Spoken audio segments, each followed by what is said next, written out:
He once ordered a man killed before finishing his morning coffee. But the most unforgivable order he gave to the mother of his own child. Damian Moretti ran Chicago's most feared criminal empire for 23 years. He was untouchable, ruthless, built from stone and silence and the particular coldness of a man who had learned, very young, that feeling things was a liability he couldn't afford. Then his wife found out about the affair. He let her go without a fight, because he'd never really held on to begin with. And when she came to him with the news that she was carrying his child, he looked her in the eye across a kitchen table and told her to end it. She said she would. She lied. And for 8 months, Damian Moretti lived with the quiet certainty that he had erased the only innocent thing he'd ever been connected to. Until a Tuesday afternoon in a city 200 miles from Chicago, when he turned a corner and saw his ex-wife crossing a sunlit square with her hand resting on the unmistakable curve of a pregnancy she was supposed to have ended. The child was alive. She had protected their daughter from him. And in that single moment, the most feared man in Chicago understood something that 23 years of power had never taught him. That the most dangerous thing he'd ever done wasn't ordering violence. It was walking away from love like it was something he could afford to waste. This is the story of what it costs to become someone worth forgiving. Watch until the end, hit like, and drop the name of the city you're watching from in the comments. I want to see how far this story travels. The rain had been threatening Chicago all evening, hanging over the skyline like a bruise that refused to break.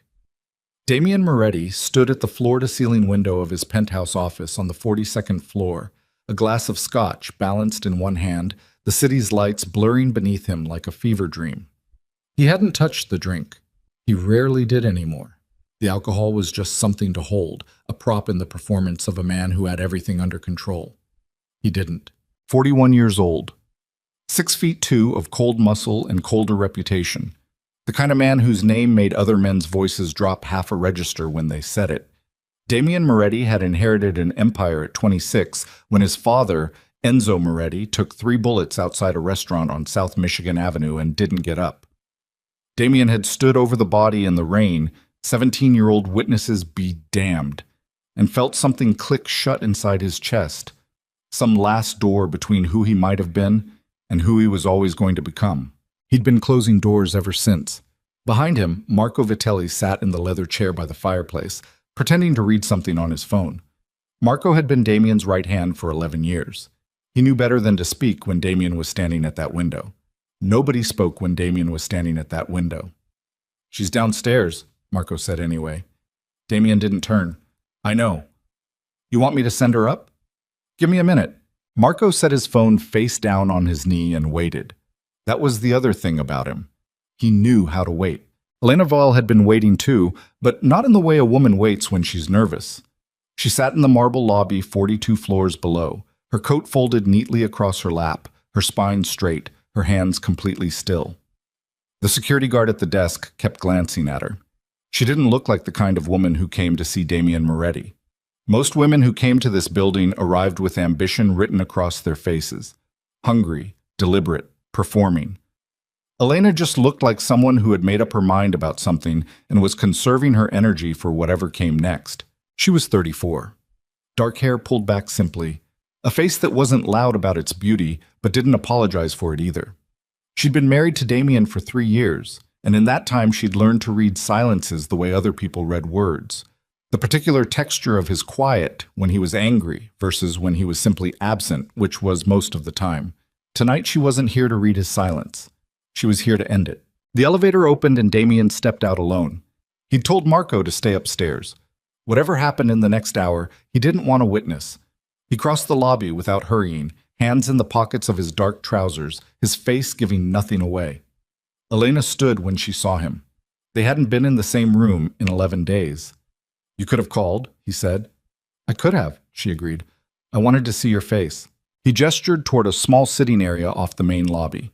2 chairs, a low table, the kind of corporate neutral space designed to feel private without actually being private. She followed him without comment. They sat across from each other, close enough that she could see the tension in his jaw, the faint shadow beneath his eyes that told her he hadn't been sleeping either. She reached into her coat pocket and placed a folded envelope on the table between them. He looked at it without touching it. What is that? Photographs? Receipts? A hotel keycard registered under a name you used twice before, once in Milan, once in New York. She paused. She's been in your life for 8 months, Damien. I just needed 3 weeks to confirm what I already knew. The silence that followed wasn't the angry kind. It was worse. It was the silence of a man who'd been caught, not because he was careless, but because some part of him had stopped caring whether he was. Elena, don't. Her voice was quiet, precise, the kind of quiet that costs something to maintain. I'm not here to fight with you. I'm not here to cry, and I'm not going to. I'm here because I needed you to look me in the eye and tell me the truth for once. That's all. He looked at her then. Really looked at her. Maybe for the first time in months. The stillness of her face, the exhaustion behind it that she was working hard not to show. He felt something move in his chest. Not guilt exactly, more like the recognition of a damage already done, a wall already fallen, and the pointless instinct to wish it hadn't been. It's not... He stopped, started again. I wasn't trying to hurt you. I know. She almost smiled. The almost was the cruelest part. That's the thing, Damien. You weren't trying to do anything. That's been the problem all along. He said nothing. Did you love her? He thought about lying. He was good at it. Had been lying with his silence for 3 years, which was a different kind of lie, and somehow worse. But Elena was watching him with those steady, dark eyes, and something about the steadiness of them made the lie feel pointless. No, he said. She absorbed that. Nodded once, slowly, like a doctor receiving a result she'd already suspected. Did you ever love me? The question landed between them like something dropped from a great height. He watched it hit. The honest answer was complicated in a way that felt like cowardice, and he knew it. Enzo Moretti had arranged the marriage when Damien was 38. Elena's family had connections Enzo wanted secured, old money from the Vale side that traced back to shipping routes and political favors in the 40s. Love had never been part of the conversation. Damien had met Elena 4 times before the wedding. She'd been gracious and calm, and entirely too good for everything he represented, and he'd known it even then. He'd married her anyway, because his father asked, and because disappointing Enzo Moretti had consequences he'd spent his life learning not to incur. I respected you, he said finally. Elena looked at him for a long moment. Then she reached across the table and picked up the envelope. Put it back in her pocket. That's what I needed to hear, she said, her voice perfectly even, and stood up. You deserve better than what I gave you, he said. It wasn't an apology. It was just the truth, stated plainly, which was the only currency he had left to offer. I know that. She buttoned her coat. I'd like the divorce to be handled quietly. No attorneys sniping at each other in the press. I'll sign whatever is reasonable. I don't want money, Damien. I want out. He stood. I'll have the papers drawn by the end of the week. She nodded, moved toward the elevator, then paused, not turning around. For whatever it's worth, I did love you. I loved you in every way I knew how for every day of 3 years. I just want you to know that. The elevator came. She stepped in. The doors closed. Damien stood in the lobby, alone for a long time, his scotch still untouched 42 floors above him, the city bleeding its cold light through the glass, and said nothing at all. The divorce papers were signed on a Thursday morning in late October. No ceremony to it, just 2 attorneys and a notary in a conference room that smelled of old coffee, and then it was done. Elena signed first, her handwriting neat and unhurried. Damien signed second, his pen barely pausing. They didn't look at each other. Outside the building, Elena walked 2 blocks south and sat on a bench facing the lake. The wind was punishing. That particular Chicago knife wind that cuts right through you and doesn't apologize. She sat in it anyway. She needed to feel something concrete. The cold was real. The wind was real. That was enough for now. She told herself she was fine. She'd been telling herself that for weeks. The nausea hit her the following morning. She'd been ignoring the signs. The fatigue she'd attributed to stress, the way certain smells had started to bother her, the 2 missed weeks she'd written off as the body's response to emotional trauma. She was 34, under extraordinary pressure, and her marriage had been quietly dying for the better part of a year. She'd had reasons to explain everything. She sat on the bathroom floor at 6 in the morning with a test from the drugstore 2 blocks away and stared at the result until the tiles went cold beneath her. The number that formed in her mind, 10 weeks, hit her like a physical impact. 10 weeks meant it had happened before she'd known about the affair, before the confrontation, before the lobby and the cold and the paperwork and the elevator closing. 10 weeks meant this wasn't something that happened after. This was something that had been quietly growing in the middle of everything that fell apart. She pressed her back against the cabinet beneath the sink and breathed. Then she did something that surprised even herself. She didn't cry. She just sat there in the bathroom light and thought clearly, with the precision of someone solving a problem that cannot be solved by emotion alone. She thought about what she had, what she didn't have, and what she was going to do next. She called Damien at 7:30. He answered on the second ring, which told her he was already awake, which told her he wasn't sleeping, which she filed away and didn't dwell on. "I need to see you," she said. He met her at the house, their former house, technically his house, the 6-bedroom stone estate in Lincoln Park that she'd spent 3 years filling with small warmths he'd never acknowledged. She was already inside when he arrived, sitting at the kitchen table. She'd made coffee.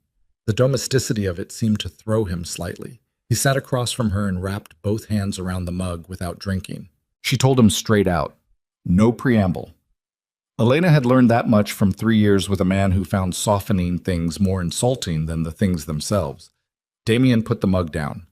For a moment, just a single strange moment, she saw something cross his face that might, in another life, with another version of him, have been wonder. It was there and gone so fast she almost doubted she'd seen it. "How long?" he said. 10 weeks. He was quiet. Then, "We're divorced." "Yes, Elena." He said her name the way he said most things, flatly. The emotion pressed so far down it had become something else, something solid and dense and unreachable. "I've moved on. I told you that. I know what you told me. Then you know that what I need you to do. Don't." She said the word softly, but it stopped him. "Don't say it. Don't say that to me." He looked at her across the table, across the coffee and the morning light and the wreckage of 3 years, and she watched him choose. She could see him choosing. She'd never been able to read him well.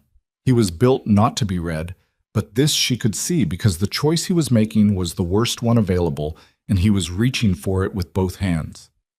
"I can arrange." "I heard you," she said, and stood up and took her coat from the back of the chair. "I heard you, Damien." "Elena, I'll let you know when the baby is born." She said it so simply, so without effect, that it took him a moment to process what he'd heard. "That's not goodbye." She walked out of her own kitchen, the kitchen where she'd cooked Sunday dinners he'd eaten in silence, where she'd stuck handwritten notes to the refrigerator that she'd sometimes found weeks later, unread, on the counter. And she did not look back. Not once. Not at the door, not at the end of the driveway, not on the street. She'd learned something about herself in 3 years. She could survive almost anything. She just needed to remember that she'd already been surviving. She was gone from Chicago within 4 days. Nobody saw it coming because nobody was watching for it. Elena was not the kind of woman who announced her exits.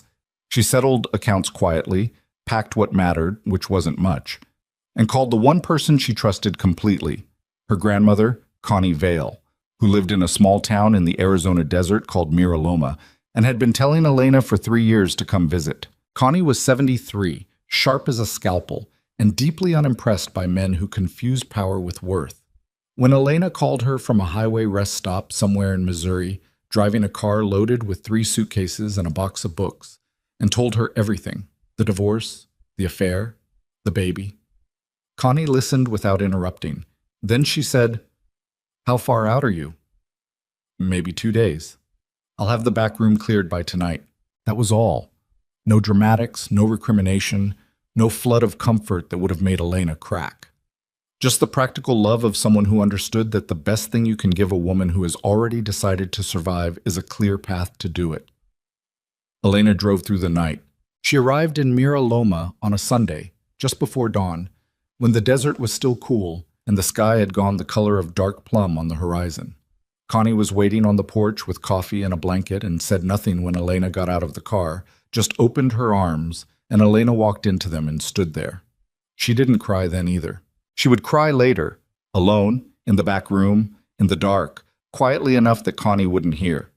But for now she just stood there in the desert before sunrise and breathed the clean, dry air that smelled of sage and dust, and nothing that reminded her of him. Back in Chicago, Damien was told Elena had suffered a miscarriage. She hadn't told him that. She told no one that. But the story circulated anyway, through acquaintances, through the quiet social web of women who'd known them both. And by the time it reached Damien, it had the texture of established fact. He accepted it without questioning it. Why would he question it? He'd told her what he wanted her to do. He'd assumed she had done it. He assumed that for almost a full year. The woman's name was Cara Rinaldi. She was 30 and sharp and electric in the way that some people are electric. The kind of brightness that fills a room and makes you forget, briefly, to look for the shadows behind it. Damien had met her 8 months before the divorce, at a fundraising event for a hospital wing his family had endowed. She'd been fearless with him in a way most people weren't, said exactly what she thought, laughed at him when he was being ridiculous, and for a few months, not more, she'd made him feel like a person instead of a function. It hadn't survived contact with reality. By December, 2 months after the divorce, the relationship had developed the particular staleness of something built on adrenaline and sustained on nothing else. They argued not dramatically, but mechanically, in loops, revisiting the same complaints with the patient futility of people who both know it's over but haven't yet found the precise moment to say so. Cara said it first. She said it on a Tuesday, in his kitchen. The kitchen in the new apartment he'd moved to after giving Elena the house without being asked, because some part of him had known Elena should keep it, even if he hadn't known why. And she said it without anger, which was somehow the most damning version. "You're not here, Damien. You've never been here. I don't know where you are, but it's not with me." He thought about arguing. He thought about it for several seconds, turning the argument over, looking for an angle, and then he realized he didn't have one. "I know," he said. She left that night. He didn't stop her. The apartment was very quiet after she left. He sat in it and tried to identify what he felt, which was something he rarely bothered to do. What he identified was not grief, not relief, not even loneliness exactly. What he felt was something more like the awareness of a wound that had been there for a long time and that he'd been moving carefully around without looking at directly. He thought about Elena. Not for the first time. Not even for the 10th. He thought about the kitchen and the coffee and the clarity in her voice when she'd told him she was carrying his child. He thought about the way she'd put her coat on and left without looking back. He thought about the note she'd left on his refrigerator the morning of their first anniversary. He'd found it weeks later, stuck behind a takeout menu, small, neat handwriting that said simply, "Happy Anniversary. I hope today is a good one for you." He hadn't acknowledged it. He hadn't even acknowledged finding it. The note was still in his desk drawer. He didn't know why he'd kept it. He didn't let himself think about the baby. He couldn't. He'd made a choice, or he'd allowed a choice, which was close enough to the same thing. He told himself it was the right decision. He told himself he was not the kind of man who should be a father, which was true. The most honest thing about himself he'd ever acknowledged. He told himself that. And then he slept. And then he dreamed. The dream was not elaborate. That was what made it stay. He dreamed of a clinic, white walls, fluorescent light, the hush of a place designed to absorb human weight without showing it. He was watching through glass, the way you watch things in dreams without questioning why you're watching from outside. Elena was inside. She was sitting alone in a waiting room chair, coat still on, bag in her lap, her face turned slightly away. Then she walked out of a door at the back of the room, and her arms were empty, and her eyes, the eyes he knew so well, the calm, dark eyes that never flinched from anything, were not sad. They were just gone. Whatever had been behind them had been quietly closed off, door by door, the way he'd spent his whole life closing things off. And now she looked like him. She looked exactly like him, and it was the most horrible thing he'd ever seen. He woke at 3 a.m. with his heart slamming against his ribs. He sat on the edge of the bed in the dark for a long time. Then he got dressed and drove. The clinic was on the north side. He'd found the name through his own network.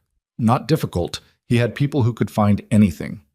And he arrived there at 7:45 in the morning, before the city had fully remembered itself. He sat in his car across the street and watched the door. He didn't know what he was doing there. He didn't have a plan. Damian Moretti, who had never made a single significant move in his professional life without a plan, sat across the street from a medical clinic on a gray November morning with absolutely nothing prepared. At 9:15, he went inside. The woman at the front desk was professional and entirely unintimidated by him, which was unusual enough that he noticed it. He gave Elena's name. He asked a question he didn't quite know how to phrase. She looked at him calmly and said she couldn't discuss patient records. He stood there. He thought about the forms of pressure he could apply, the levers he knew how to pull, and then found, for the first time in his memory, that he didn't want to use any of them. Not here. Not for this. He left. He called Elena from the parking lot. She answered on the fourth ring, her voice even, careful, the voice she used when she was managing something.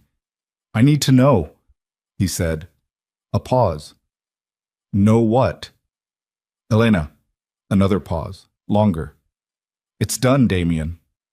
Her voice didn't break. It was quiet and flat and final. "It's done. It's over. Please don't call me again." She ended the call. He sat in the parking lot until a security guard knocked on his window and asked if he needed assistance. He drove home. He sat at his desk and opened the drawer and took out the anniversary note. He held it for a while, the small paper square in his large hands, her small, neat writing. "Happy anniversary. I hope today is a good one for you." She'd written that to a man who hadn't deserved it, who hadn't even read it for weeks, who had, in the end, told her to get rid of their child because it didn't fit into the life he'd decided he wanted. He put the note back in the drawer, and Damian Moretti, who had not cried since the night his father died on South Michigan Avenue in the rain 23 years ago, sat at his desk with his hands flat on the surface and breathed carefully, and did not let himself fall apart, because falling apart was a luxury he hadn't earned and wasn't sure he deserved. 8 months passed. He let go of 3 operations, stepped back from 2 more. The men around him noticed but said nothing. "You didn't say certain things to Damian Moretti, and you seem different lately," was one of them. He was different. Something had gone quiet in him that had always been running, some engine of ambition and control that had burned for so long he'd mistaken it for who he was. He started going to bed at a reasonable hour. He stopped drinking the scotch he'd always held but never touched. He ate meals that weren't at his desk, had them at the actual table like a person, even when the table was very large and very empty. He was becoming something he didn't have a name for yet.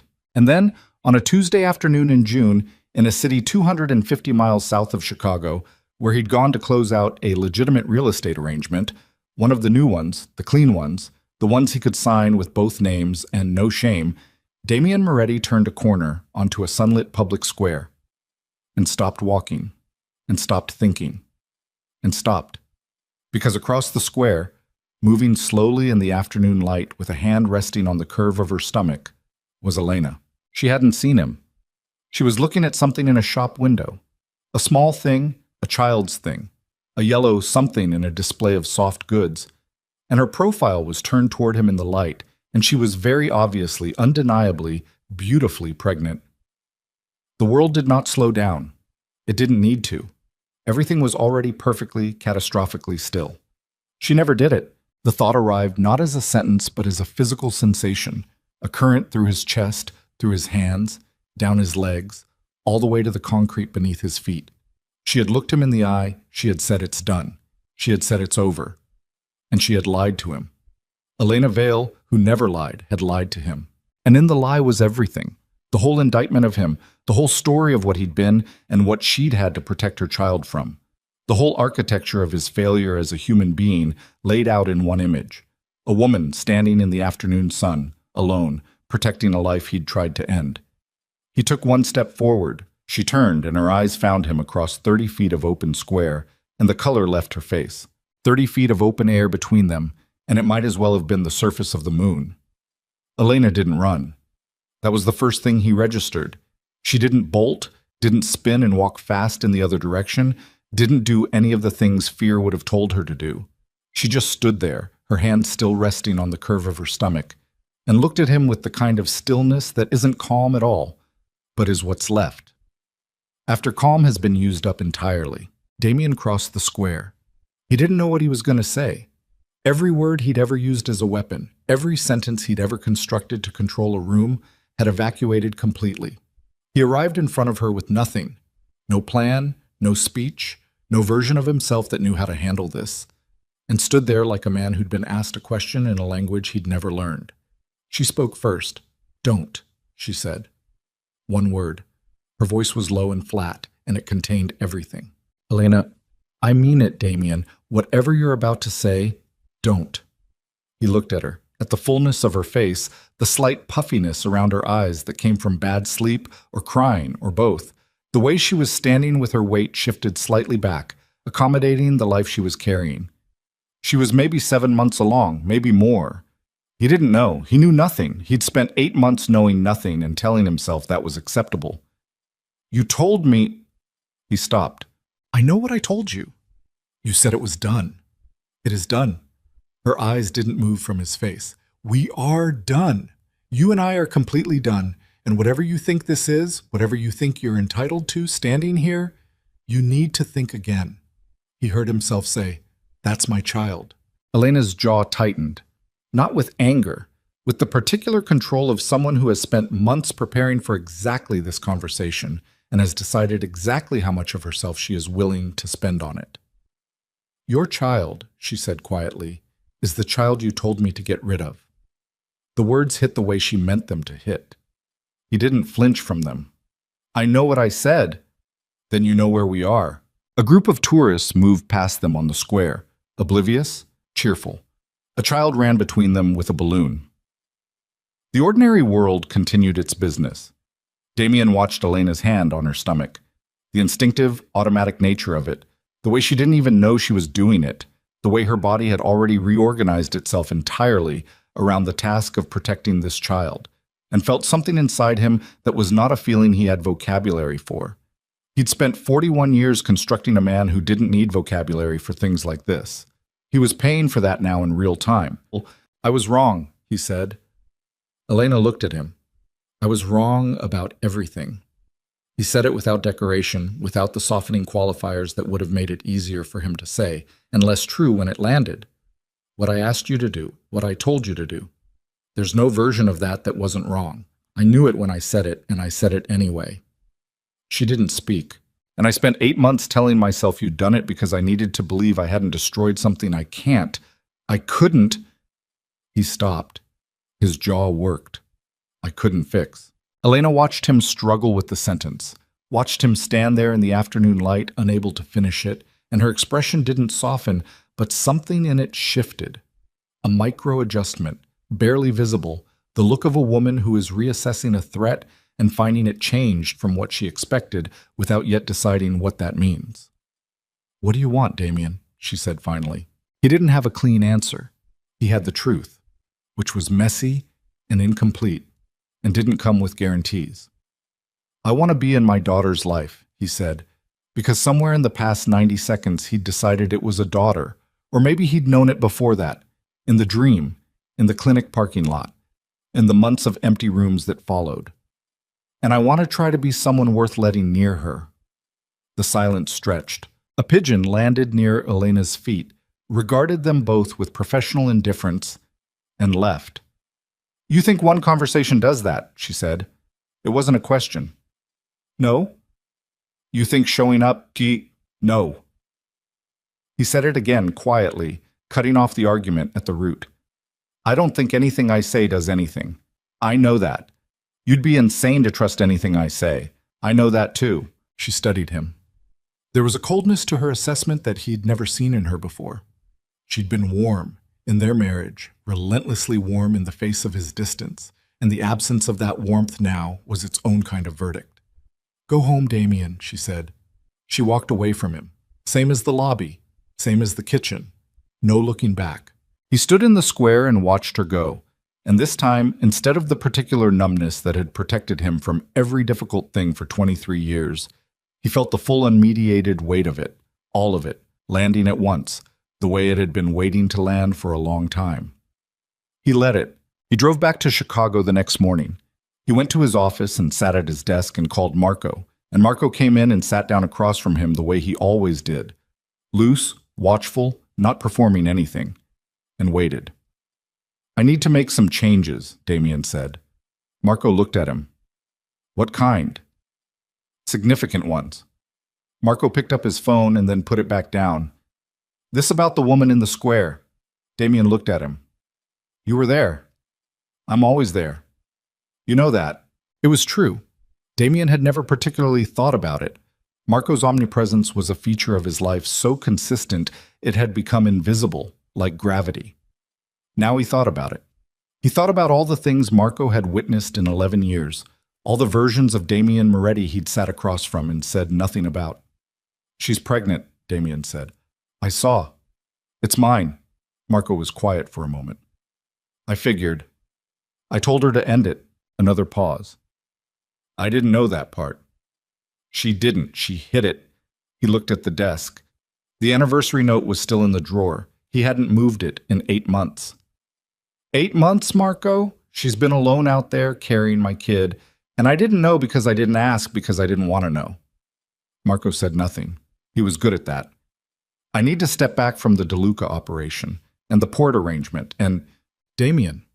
Marco's voice was careful. "Those aren't small things to walk away from." "I know what they are. The people involved. I'll handle the people involved." He said it flatly, not as a threat, but as a statement of mechanics. He'd built those arrangements. He knew which joints they turned on. He could take them apart with the same precision. "I'm not asking for your advice on this, Marco. I'm telling you because you need to be prepared." Marco sat with this for a moment. Then he said, "Okay." "Okay? You're the boss. You always have been." A pause. "I'll start making calls." Damien nodded, looked at his window. The city was gray and busy beneath him, indifferent to whatever he decided, as it had always been. He'd spent 23 years believing the city's indifference was something to emulate. He was only now beginning to understand what it had cost him. He drove to Arizona 3 weeks later. He hadn't called ahead. He knew that Elena would have told him not to come, and he respected that enough to spare them both the argument, but he needed to come anyway, not to force himself on her, not to demand anything, but because distance was the one luxury he wasn't willing to keep accepting. You could not fix something from 250 miles away. He wasn't sure yet if it could be fixed at all, but he'd lived his whole life refusing to stand in a room with difficult things, and he was done with that. Miraloma was exactly what the name suggested. Small, sun-beaten, settled, the kind of place that had found its pace about 40 years ago and seen no compelling reason to change it. The main street had a hardware store, a diner, a library barely bigger than a living room, and several blocks of quiet residential streets where the houses had deep porches and the yards had gravel instead of grass. He found the address without difficulty, parked on the street in front of a small adobe house with a porch that held 2 rocking chairs, a collection of potted cacti in various stages of attitude, and one very alert older woman who was watching him from the moment he opened his car door. He stopped at the front gate. "You must be Connie," he said. The woman looked him over. She was small and compact, with silver hair and eyes that were almost the same dark shade as Elena's, and she had the relaxed authority of someone who had earned the right to judge people and had stopped worrying about whether they knew it. "I know who you are," she said. "You look worse in person than I expected." He almost said thank you by reflex, caught himself and said nothing instead. "She doesn't want to see you." "I know. But you came anyway." "Yes." Connie looked at him for a long time, rocking gently, hands in her lap. "You know what I want to do with you?" "I have some ideas. I want to tell you to get back in your fancy car and drive back to Chicago and let my granddaughter have her baby and her life without you anywhere near it." She said it without raising her voice, without heat, just as the statement of a logical position. "That's what I want to do." He waited. "But she's going to need help," Connie said, slower now, reluctant. "She's stubborn, and she'll say she doesn't, but she's 8 months along. She doesn't know anyone in this town well enough, and I'm 73 with a knee that's been lying to me for 6 years. She stopped rocking. "So I'm going to tell you that you can come back tomorrow morning, and you can sit on this porch. And if Elena decides she wants to talk to you, that's her business. If she doesn't, you sit on this porch anyway, and you do not push." "Understood. And if you do push..." She tilted her head slightly. I have a very large dog, and absolutely no hesitation. He nodded. Tomorrow morning. He drove to the nearest motel, which was 15 minutes outside of town, and had the particular personality of a place that had never expected much, and was therefore never disappointed. He sat on the edge of the bed in room 7 and called Marco to check in and then didn't call anyone else, because there wasn't anyone else to call, which he was only now understanding was a fact about his life that said something he didn't like hearing. He ate at the diner on the main street that evening. The woman who served him was cheerful and didn't know who he was, which was unexpectedly pleasant. He ordered something without looking at the menu and ate it without tasting it and left a tip that was too large and didn't explain why. Back in room 7, he stared at the ceiling for a long time and thought about what he was doing. He'd dismantled pieces of an empire that had taken 23 years and 2 generations to build. He'd driven to a small desert town in Arizona to sit on a porch at the invitation of a 73-year-old woman with a bad knee and a large dog. He had no plan, no leverage, no version of himself that knew how to do what he was attempting to do. All he had was the knowledge that everything he'd done before this had been wrong in ways he'd chosen not to examine, and that the moment in the square when he'd seen Elena's hand on her stomach had broken something open in him that was not going to close again, regardless of what she decided. He turned the light off at 10.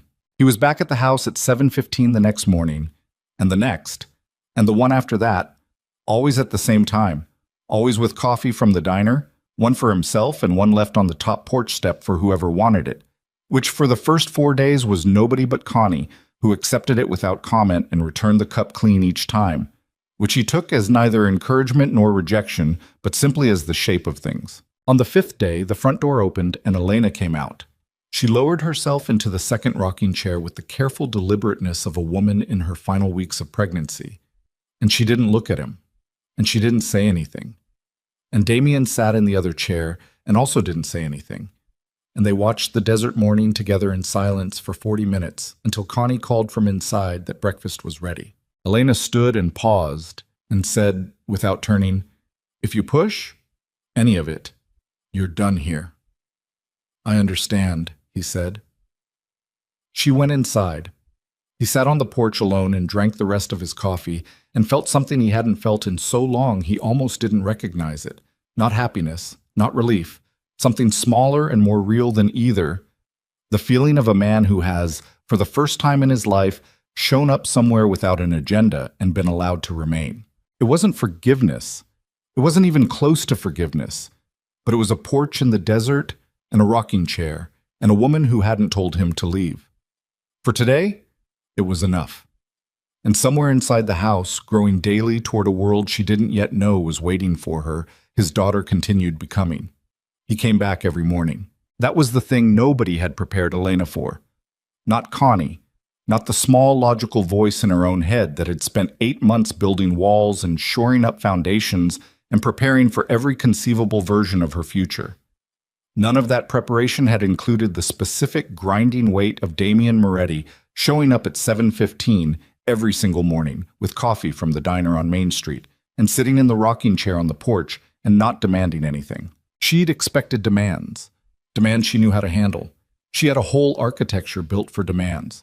The cold refusals, the measured silences, the precise language that cut without raising her voice. She'd rehearsed versions of this confrontation in the dark at 3 in the morning when the baby pressed against her ribs and sleep was a distant rumor. She knew what to do with a man who pushed. She didn't know what to do with a man who just sat there. By the end of the first week, Connie had stopped pretending she wasn't watching. She sat in the kitchen with her coffee and observed through the screen door with the detached interest of someone watching a nature documentary about a species she found questionable. On the 6th morning, she said to Elena without preamble, "He fixed the gate." Elena looked up from her breakfast. "What?" "The latch on the side gate. It's been broken since March. He fixed it sometime yesterday afternoon." Connie sipped her coffee. "I didn't ask him to." Elena said nothing. "Also, the third porch step, the one that creaks." "Connie, I'm just reporting facts. You can do whatever you like with them." Elena pushed her eggs around her plate.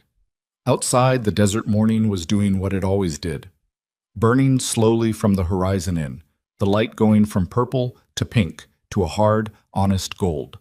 She'd come to love the mornings here. They were nothing like Chicago mornings, which arrived gray and complicated and smelling of other people's ambition. Desert mornings were blunt. They said, "Here's the day. It will be hot. Make your choices." "He's not going to stop coming," she said. It wasn't a question. "Doesn't appear so." "He's trying to make me trust him." Connie set her mug down. "Is it working?" Elena pushed back from the table. "No," she said, and went to her room and sat on the edge of her bed and pressed both palms against the round, hard reality of her stomach, and breathed until the tightness in her chest loosened. The baby moved. A slow, deliberate roll, a heel or a knee shifting beneath her hands, and she closed her eyes. "I know," she said quietly, to no one, to both of them. "I know." On the 9th morning, she came out with her own coffee and sat in the second chair and said, "Why did you step back from the DeLuca operation?" Damien's coffee cup stopped halfway to his mouth. He lowered it. "Marco told you." "Marco didn't tell me anything. I have my own sources." She looked at him sideways. "Did you think I stopped paying attention just because I left?" He was quiet for a moment. Then, "The DeLuca operation was the one my father built. Before anything else, before the port arrangement, before the West Side Territory, that was the foundation. I stepped back from it because it was the thing I inherited, not the thing I chose, and I'm trying to figure out the difference between those two categories." She looked at him for a long time, looked for the angle in it, the strategy, the Damien Moretti version of a speech designed to produce a specific result. She'd learned to look for that, the chess move disguised as honesty. She didn't find it, which bothered her more than finding it would have. "That doesn't change anything," she said. "I know. You don't get credit for dismantling things you should never have built." "I know that too." She stood up. The getting up was getting harder, required a hand on the armrest and a moment of ungraceful negotiation, and went inside without looking back. At the door, she stopped. "The front steps need repainting," she said to the door frame. "The wood showing through on the 2nd and 4th. She went inside. Behind her, she heard him set his coffee cup down on the porch railing. He had paint on his forearms by noon. Connie watched him work from the kitchen window, standing at the sink rinsing dishes, tracking him the way she tracked everything. Sideways, steady, without committing to a conclusion. He was working methodically, which she'd expected. What she hadn't expected was the quality of attention he brought to it. He wasn't performing. He wasn't going through motions designed to be observed. He sanded each step before he painted it, which nobody had asked him to do, which would have been invisible if she hadn't been watching. She dried her hands, went to the back porch where Elena was sitting in the shade with a book she hadn't been reading for the past 20 minutes. "You know what that man reminds me of?" Connie said. "Don't." "Your grandfather, a little." Elena lowered the book and gave her a look that could have cored an apple. "Do not finish that sentence." "I'm just saying, Nona." The childhood name. Connie heard it and heard what it meant. Not anger, but the exhaustion beneath the anger, the bone-deep tired of a woman who has been holding herself together with precision and doesn't have the reserves right now for a conversation that might cost her some of that precision. "Please." Connie sat down beside her. They were quiet for a moment, both of them looking at the desert beyond the yard, the flat scrub and the mountains that turned purple in the afternoon light. "He's going to be here when she's born," Connie said. Not a suggestion, just the recognition of a trajectory already in motion. "He can be here," Elena said carefully, "without being forgiven." "I know. Those are not the same thing." "I know that too, sweetheart." Elena pressed her lips together. From the front of the house came the small, deliberate sounds of a man sanding a porch step. "He does one wrong thing," she said. "One." "I heard you. I mean it." "Elena." Connie reached over and put her hand over Elena's where it rested on the swell of her stomach. "I heard you." The wrong thing came from a direction neither of them expected.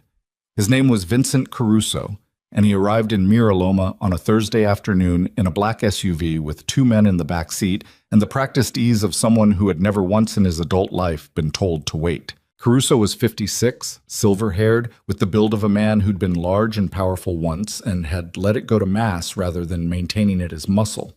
He ran the east side of an arrangement that intersected with several of Damien's former operations in ways that had always been carefully managed and never directly acknowledged.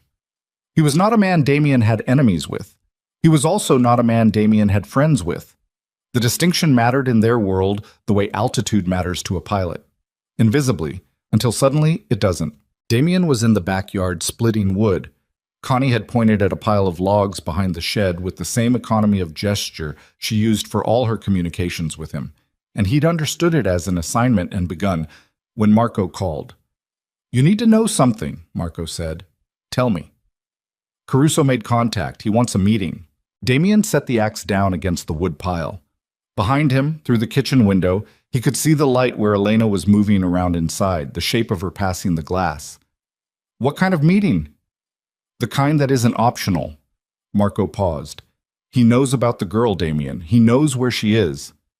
The air changed. Something in it went flat and hard and very cold, despite the 100-degree Arizona afternoon pressing down on everything. Damien turned away from the window. "How?" "I don't know yet. I'm working on it." "How long has he known?" "Unknown. He didn't bring it up as a threat exactly. More like a demonstration. He mentioned Mira Loma. He mentioned the grandmother's house. He said it the way you say something when you want a man to understand the full shape of a conversation." Damien picked up the axe and set it against the shed wall and walked to the far end of the yard where the desert started and stood there with his back to the house. His jaw was tight. His hands were loose, which was the thing people who knew him had learned to watch for. Damien Moretti's hands went loose when he was at his most dangerous, the tension having moved somewhere more central. "What does he want?" "The port arrangement. He wants back in. You pulling out left a gap and he wants it filled with his people." "That's not happening." "I know." "He knows you'll say that." "I think the point wasn't the ask. The point was to let you know that he's been paying attention to your life in ways you hadn't accounted for." Damien stood at the edge of the desert and looked at the mountains and said nothing for a moment. "Handle the source," he said finally. "Whoever talked, I want to know." "And Marco?" "Yeah. Nobody comes near this town. Nobody. Whatever it costs, whatever it takes, this place stays clean." "Understood." A pause. "You want me out there?" "Not yet. I'll tell you when." He ended the call and stood there for another 30 seconds. Then he turned and walked back across the yard and picked up the axe and split the remaining wood with a focused efficiency that had nothing to do with the task and everything to do with having something to hit. He didn't tell Elena. That was the decision he made in those 30 seconds at the edge of the desert, and it was the wrong decision, and some part of him knew it was the wrong decision even as he made it. But old habits have deep roots, and the habit of managing threats by containing them, by handling them alone, by keeping the people around him insulated from the mechanics of danger, was older than anything else in him. It had kept people alive. It had also, he was beginning to understand, kept people away. He split wood for an hour. When he came inside to wash up at the kitchen sink, Elena was at the table reviewing something from her midwife, papers, charts, the practical administration of the life she was building. She glanced at him, looked at the tension in his back, the set of his shoulders. He could feel her looking. "What happened?" she said. "Nothing." She put the papers down. "Damien, it's handled." "That's not an answer." "It's the answer I'm giving you." The air between them changed. He felt it change, and he stood at the sink with the water still running over his hands and watched the window in front of him instead of turning around. "Look at me," she said. He turned off the water, reached for the dish towel, did not look at her. "Damien?" Her voice had dropped. It wasn't angry, it was something worse. It was the voice she used when she was deciding something. "Look at me." He looked at her. She was watching him with those dark eyes, and he could see in them the exact moment when whatever progress had been made in 9 days of porch sitting and coffee and painted steps and split wood began to balance against what she was reading in his face right now. He could see the scale moving. "Someone knows where I am," she said. It wasn't a question. He held her gaze. "Yes." "Someone connected to your world." "Yes." "And you were going to handle it without telling me." He said nothing. Elena put both hands flat on the table. The papers slid slightly. She looked down at her hands for a moment, then back up at him. 3 years, she said quietly, precisely. 3 years of you managing things I wasn't told about. 3 years of being kept on the outside of my own life because you decided what I needed to know. I left that, Damien. I left it specifically, and you just... She stopped, pressed her lips together. You just did it again. In my grandmother's house. In the first place I've had that felt like mine. He sat down across from her, not because he had a speech ready. He didn't, but because standing felt wrong. I was going to tell you, he said. When? When it was resolved. That's the same thing as not telling me. You understand that. I was trying to protect me. She said the words cleanly, without inflection. I know. You were protecting me. You protect people by keeping things from them and making decisions for them and deciding what they can handle, and then you're surprised when they don't trust you. She looked at him steadily. I can handle things, Damien. I've been handling things alone for 9 months. Whatever this is, tell me, right now, all of it. He looked at her across the kitchen table in the Arizona afternoon with the heat pressing against the windows and the baby pressing against her ribs and the accumulated weight of every wrong choice he'd ever made pressing against everything else. And he told her. All of it. Caruso's name, the port arrangement, the nature of the message Marco had received. He said it plainly, without minimizing it and without dramatizing it, the way a man reports something true. When he finished, Elena was quiet for a long time. Is she in danger? She said. Their daughter. She didn't say the baby. She said she, with the certainty of a woman who had known for months, had perhaps always known. Not if I handle this correctly. And if you don't handle it correctly. I will. That is not an answer, and you know it. He leaned forward, forearms on the table. Elena, look at me. He waited until she did. I will not let anything happen to you or to her. That is not a promise I'm making to earn something. That is the one thing in my life right now that is non-negotiable. Whatever I have to do. Don't tell me what you have to do, she said sharply. I don't want to know the mechanics of it. I've spent 3 years not knowing the mechanics of it, and that was bad enough. She put her hand on her stomach. Fix it. And then, we need to have a different conversation about what it means for someone with your history to be anywhere near this child. He absorbed that, nodded. Okay, he said. That's all you have to say? Okay. What else would you like me to say? She looked at him for a long moment. Then something in her face shifted, not softening, but adjusting, the way a lens adjusts when it finally locks focus. Nothing, she said. Just fix it. He called Marco from the driveway at 9 that night. Caruso, he said, I want a meeting. Real one. In person. Damien, set it up. That's not the logistics alone, Marco. He said the name the way he used to say it, years ago, before Arizona, before painted porch steps, before porch chairs and desert mornings. The old way. The way that didn't leave room for conversation. Set it up. A pause. When? 3 days. Neutral location. I'll come to him. That's going to send a message. It's supposed to send a message. The message is that I'm coming in person, which means I'm serious, and that I'm coming to him, which means I'm not afraid of him, and that I'm giving him 3 days, which means my patience has a specific shape, and he's now inside it. He looked back at the house, at the lit kitchen window. Get it done. He went back inside. Connie was in the living room pretending to watch television. She looked at him over her glasses when he came through the door with the particular quality of attention that didn't need to announce itself. She's in her room, Connie said. I know. She's not sleeping. I know that too. He stood in the hallway for a moment. Connie, I need to leave for a few days. I'll be back before the baby comes. Yes. How certain are you of that? He thought about it. He could have said very certain, which would have been a version of the truth. Instead, he said, I'm going to do everything I can to make it certain, which was the complete version. Connie looked at him over her glasses for a long moment. Then she said, her due date is the 14th. You have until the 13th, and I mean that with all the precision God gave a calendar. He almost smiled. Understood. He knocked on Elena's door. She said, come in. She was lying on her side in the low lamplight, not reading, just lying there with her hand on her stomach and her eyes open and the look of a woman who has been thinking hard and arrived somewhere she didn't entirely like. I have to go to Chicago, he said. She looked at him. For how long? Few days, I'll be back. Will you? Elena, I'm not asking to be difficult. I'm asking because the last time you made me a promise about something that mattered. I know. He stood in the doorway. I know what the last promise cost. I'm not making you another one.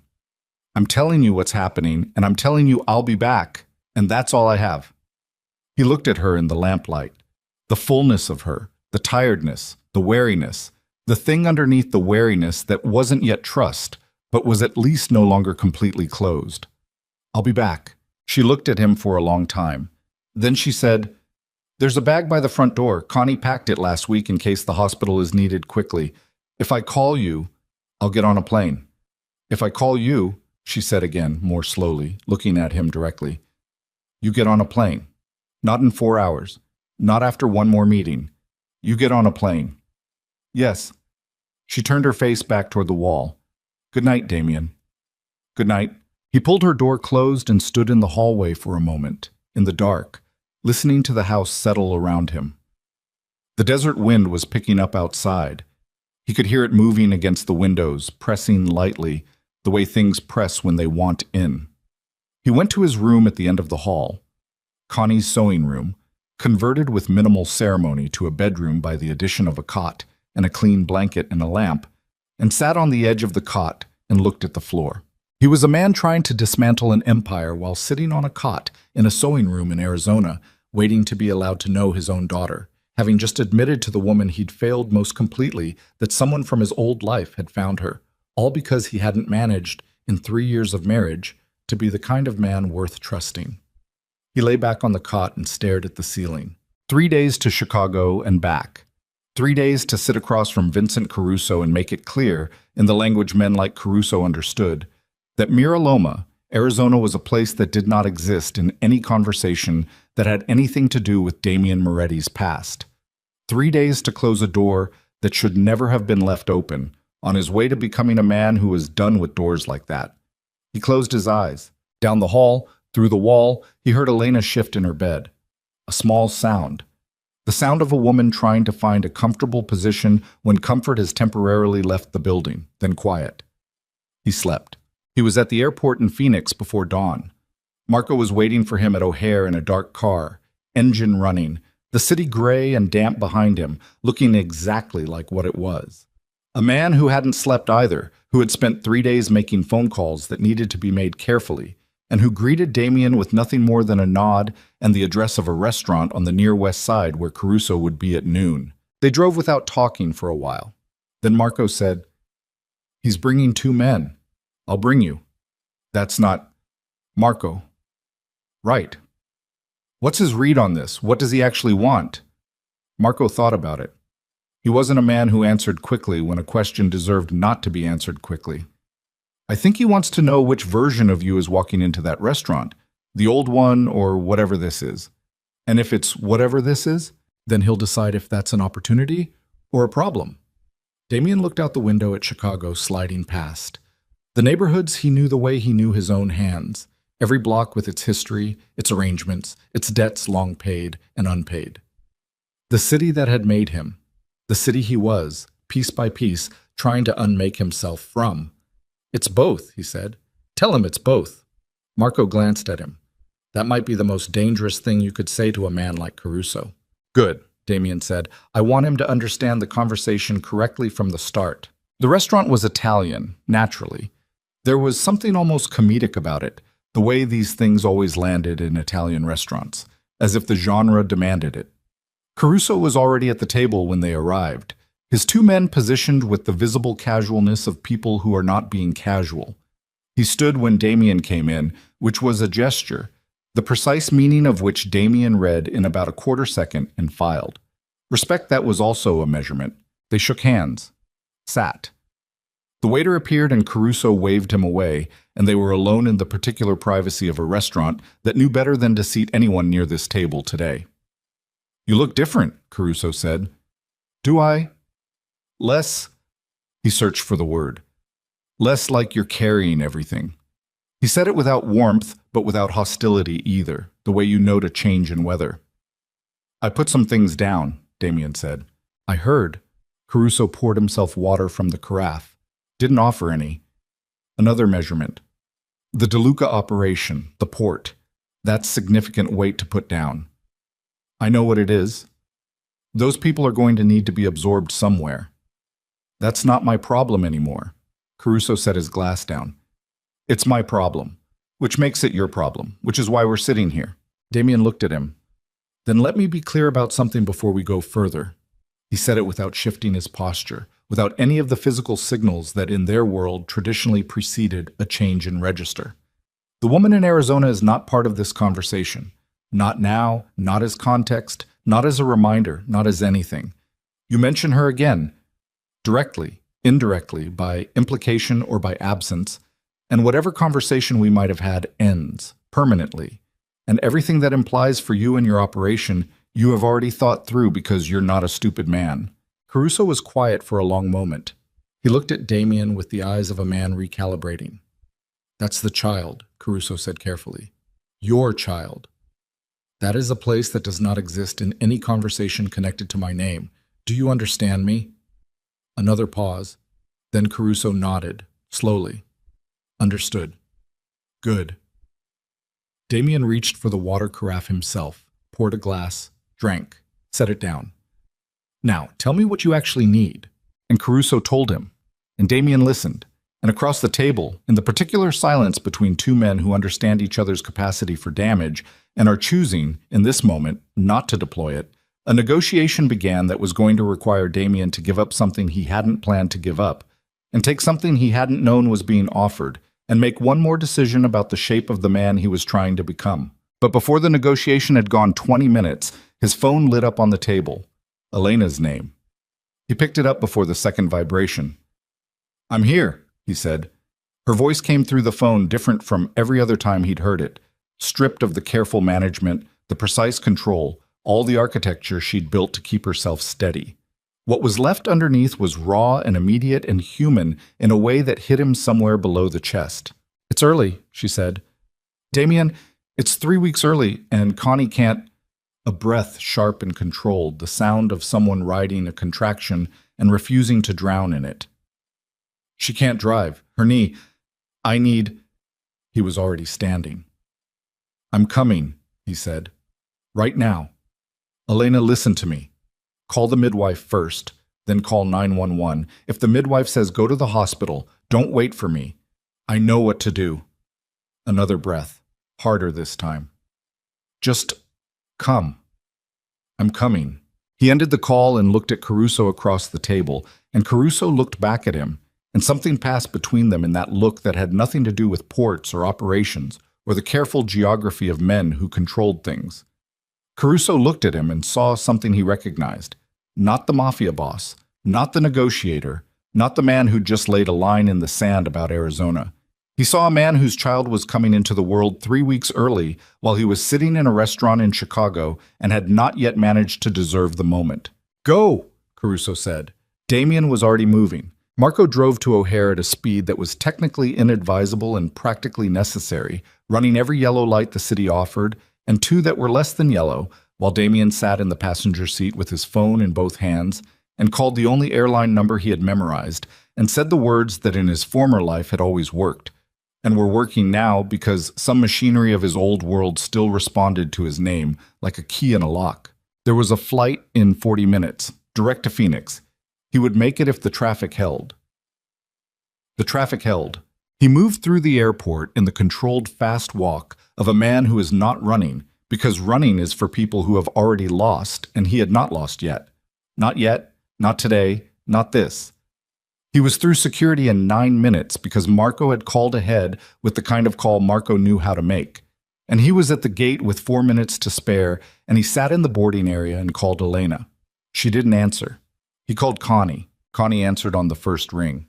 We're in the car, she said. Elena's friend from the prenatal class, Patricia. She's driving us. We're 12 minutes from the hospital. How is she? Contractions 5 minutes apart, and she's being very stubborn about how fine she is, which means she's not fine. A pause. You're on a plane. Boarding now. Flight time. 3 hours 40. I'll get a car at Phoenix. That's 5 hours minimum. He knew.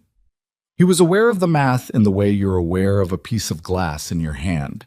Precisely, unavoidably, with the specific quality of pain that comes from something you can't remove quickly enough. Tell her I'm coming. She knows you're coming. Another pause. The sound of a car moving, the muffled backdrop of Arizona desert highway. Damien. Yes. She's scared. She won't say it, but she is.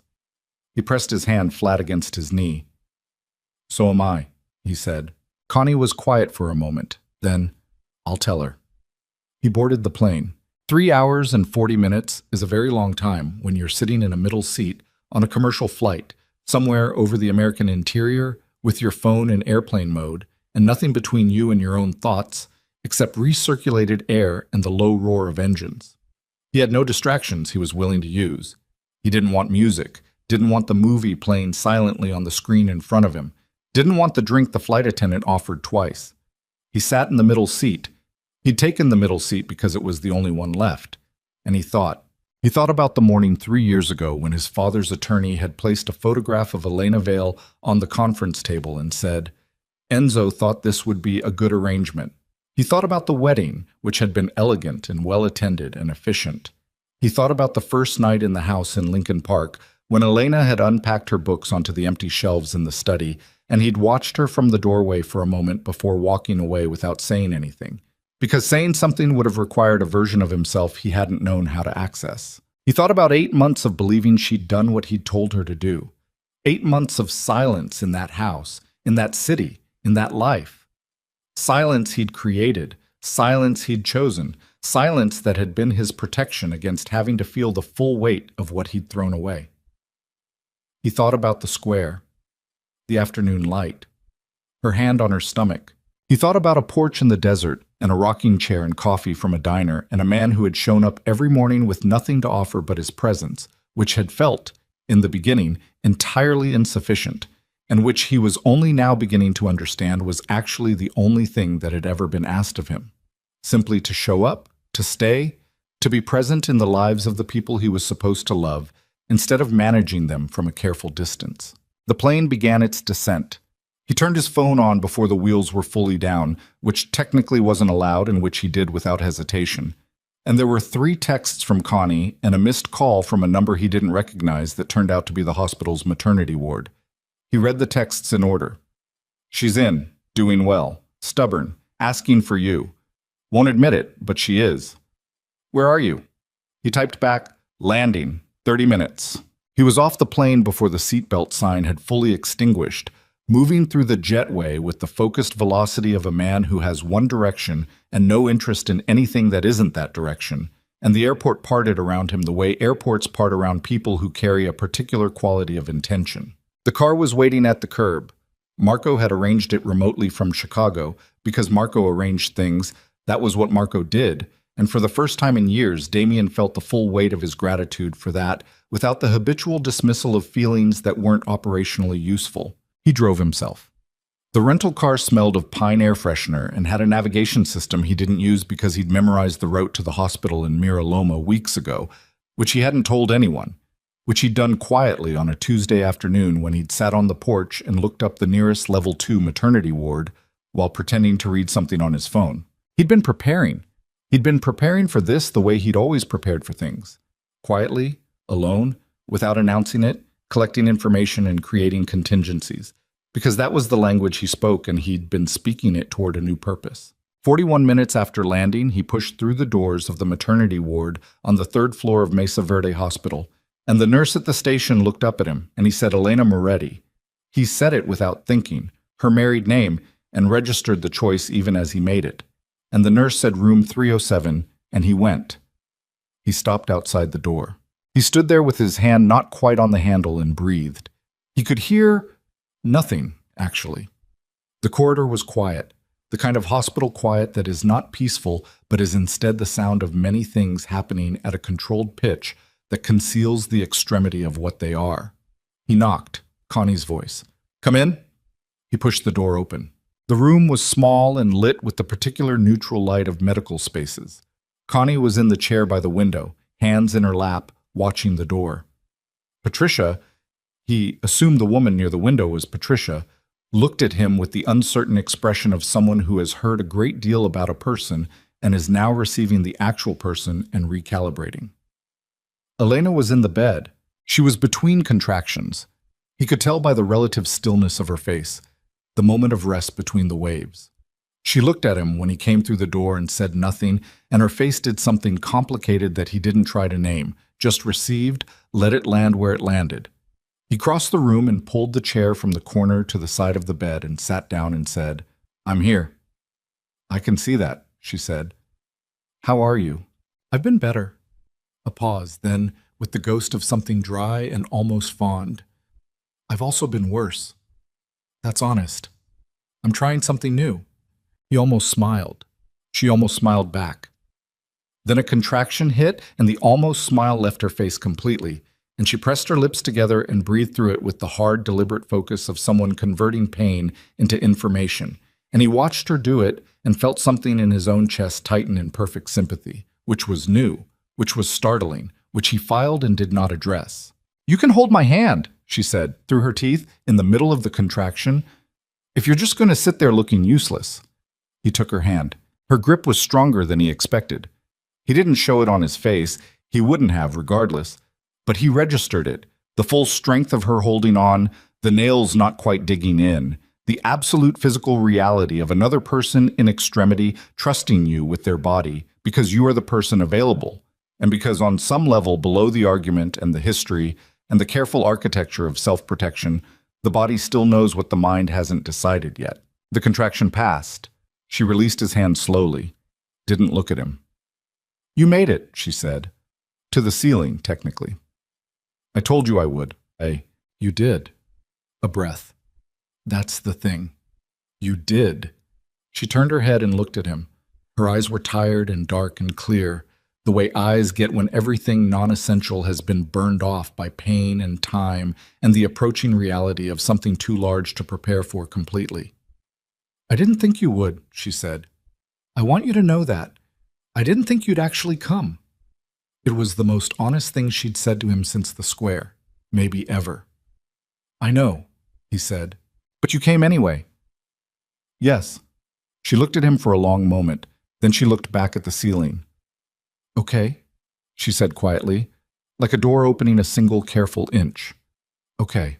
The labor lasted 11 more hours. Not 11 easy hours.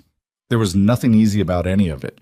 The contractions got harder and longer and closer together, and Elena refused the full epidural and compromised on something partial that took the edge off without removing her ability to feel what was happening, because Elena had always needed to feel what was happening, had always needed the full honest data of any situation, and labor was not going to be the exception. Damien stayed. He didn't say much. He wasn't a man who knew how to fill difficult spaces with words, and he'd learned in the past weeks that in this particular context, silence delivered in person was a different thing than silence delivered through absence. That just being in the room, just being the person whose hand she could hold when the waves hit, was a form of communication he hadn't known he was capable of. He got her ice chips when the nurse said ice chips were what was available. He adjusted the pillow behind her back 3 times, until she stopped making the specific expression that meant it was wrong. When a resident came in to check her progress and spoke to Connie instead of Elena, Damien said, quietly, but with a quality of finality that required no volume, "You're speaking to her." The resident corrected immediately. Elena noticed. She didn't say anything. She noticed.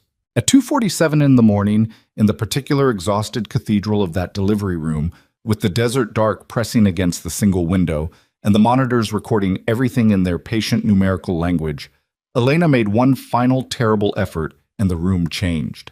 The sound was immediate and indignant and completely itself, a voice that had never existed before this moment, announcing its existence with the full conviction of someone who has arrived somewhere and intends to stay. The nurse placed the baby on Elena's chest, and Elena who had not cried in the lobby, who had not cried in the kitchen, who had driven alone to Arizona and rebuilt herself in the desert one quiet day at a time, who had maintained her composure through 11 months of abandonment and discovery and fear and labor. Elena made a sound that was not a word and not quite a sob, but something between them, something that contained everything, and pulled her daughter against her. Damien stood. He hadn't planned to stand. He'd been sitting in the chair to the right of the bed, and he simply stood because something in him required it, required the full upright physical attention of his entire body for what he was seeing. The baby was very small and very red and was already quieting against Elena's skin, the first indignant announcement giving way to the specific calm of a creature that has found the place it belongs. She had dark hair, wet and flattened, and her eyes were shut in her hands. Damien could see her hands, the impossibly small specific reality of them, the fingers already curled with purpose, were pressed against Elena's collarbone. The nurse looked at Damien. "Dad? Would you like to cut the cord?" He looked at Elena. Elena looked at him. Her face was wrecked and exhausted and entirely without guard for the first time in as long as he'd known her. All the management burned away, and she looked at him with their daughter on her chest and said nothing, just held his gaze, and he understood in that held gaze that whatever happened in the next minute was going to mean something neither of them could take back. He stepped forward. He cut the cord. The nurse showed him how to hold her, head supported, body cradled, the specific geometry of someone extremely new who doesn't yet know they need to be held carefully. He took her, and she was very light and very warm, and she smelled of something he had no reference point for, something that was simply itself. And she opened her eyes, dark, unfocused, taking in the blur of the world for the very first time, and found his face. He stood in the delivery room at 3 in the morning in Arizona and looked at his daughter and felt the last wall come down. Not dramatically, not with any of the violence of the other collapses in his life, his father on the pavement, the lobby, the parking lot, the square. This was different. This was quiet. This was the specific, irrevocable quiet of something that cannot be undone or managed or controlled or walked away from. He was her father. He had almost not been. He had chosen, in a kitchen in Chicago on a cold morning, to not be, had said the words, had been clear, had believed he meant them. And she was alive because Elena had lied to him for the first and only time in their relationship, had absorbed the cost of that lie alone for 9 months, had protected this child from the father who tried to cancel her before she could become herself. He stood there with her in his arms and understood all of that at once. And the understanding was not comfortable and was not supposed to be. And he didn't look away from it. Behind him, Elena was watching. He turned. She was looking at him with an expression he couldn't fully categorize, exhausted and open and careful, and something else beneath those things, something that wasn't trust yet but was the place where trust begins, the cleared ground before the building starts. "She needs a name," Elena said. He looked down at the baby. The baby continued her blurry, serious assessment of the world. "You choose," he said. Elena was quiet for a moment. "Lucia," she said. "Lucia Vale Moretti." He looked at her across the room. Both names. His and hers, in that order. He understood what she was offering and what she was not yet offering, the precise boundary of it, and he received it exactly as it was given, without asking for more, without pretending it was more than it was. "Lucia," he said. The baby made a small sound as if acknowledging the transaction. Connie, from the chair by the window, said, "Good. Now, can someone please tell me there's coffee somewhere in this building?" He stayed at the hospital through the morning. He didn't sleep. Elena slept in 2-hour stretches, the heavy truncated sleep of someone running on fumes, and Connie slept in the chair with the unself-conscious totality of a woman who had earned the right to sleep anywhere. Lucia slept in the bassinet beside the bed, tightly wrapped, her small face carrying the particular ancient seriousness of the newly arrived. Damien sat in the corner chair and watched his daughter breathe. He thought about Caruso, about the negotiation left unfinished in the Italian restaurant in Chicago, about the peace he'd have to give up, about the shape of the life he was building in the space where the old one had been. He thought about Marco, who would need instructions by morning. He thought about the handful of operations still running under his name that he hadn't yet figured out how to close without creating the kind of vacuum that gets filled by worse things. He thought about all of that the way you think about logistics, when the thing in front of you is too large to think about directly. In pieces, from the side, giving the main thing the peripheral attention it needed while the central fact of it settled into him slowly. Lucia Vale Moretti. He had a daughter. He was going to need to become someone she could look at. His phone lit up at 6:45. Marco. He stepped into the hallway and answered it quietly, pulling the door almost closed behind him. Caruso agreed, Marco said. The terms you floated before you left. He'll take them. He wants it in writing by Friday. Get it done. There's something else. A pause. The particular pause that in 11 years Damien had learned to read as Marco deciding how to package something that wasn't going to land well.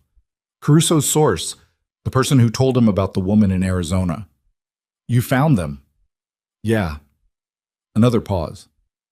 Damien, it was someone on your side, someone who'd been in your house.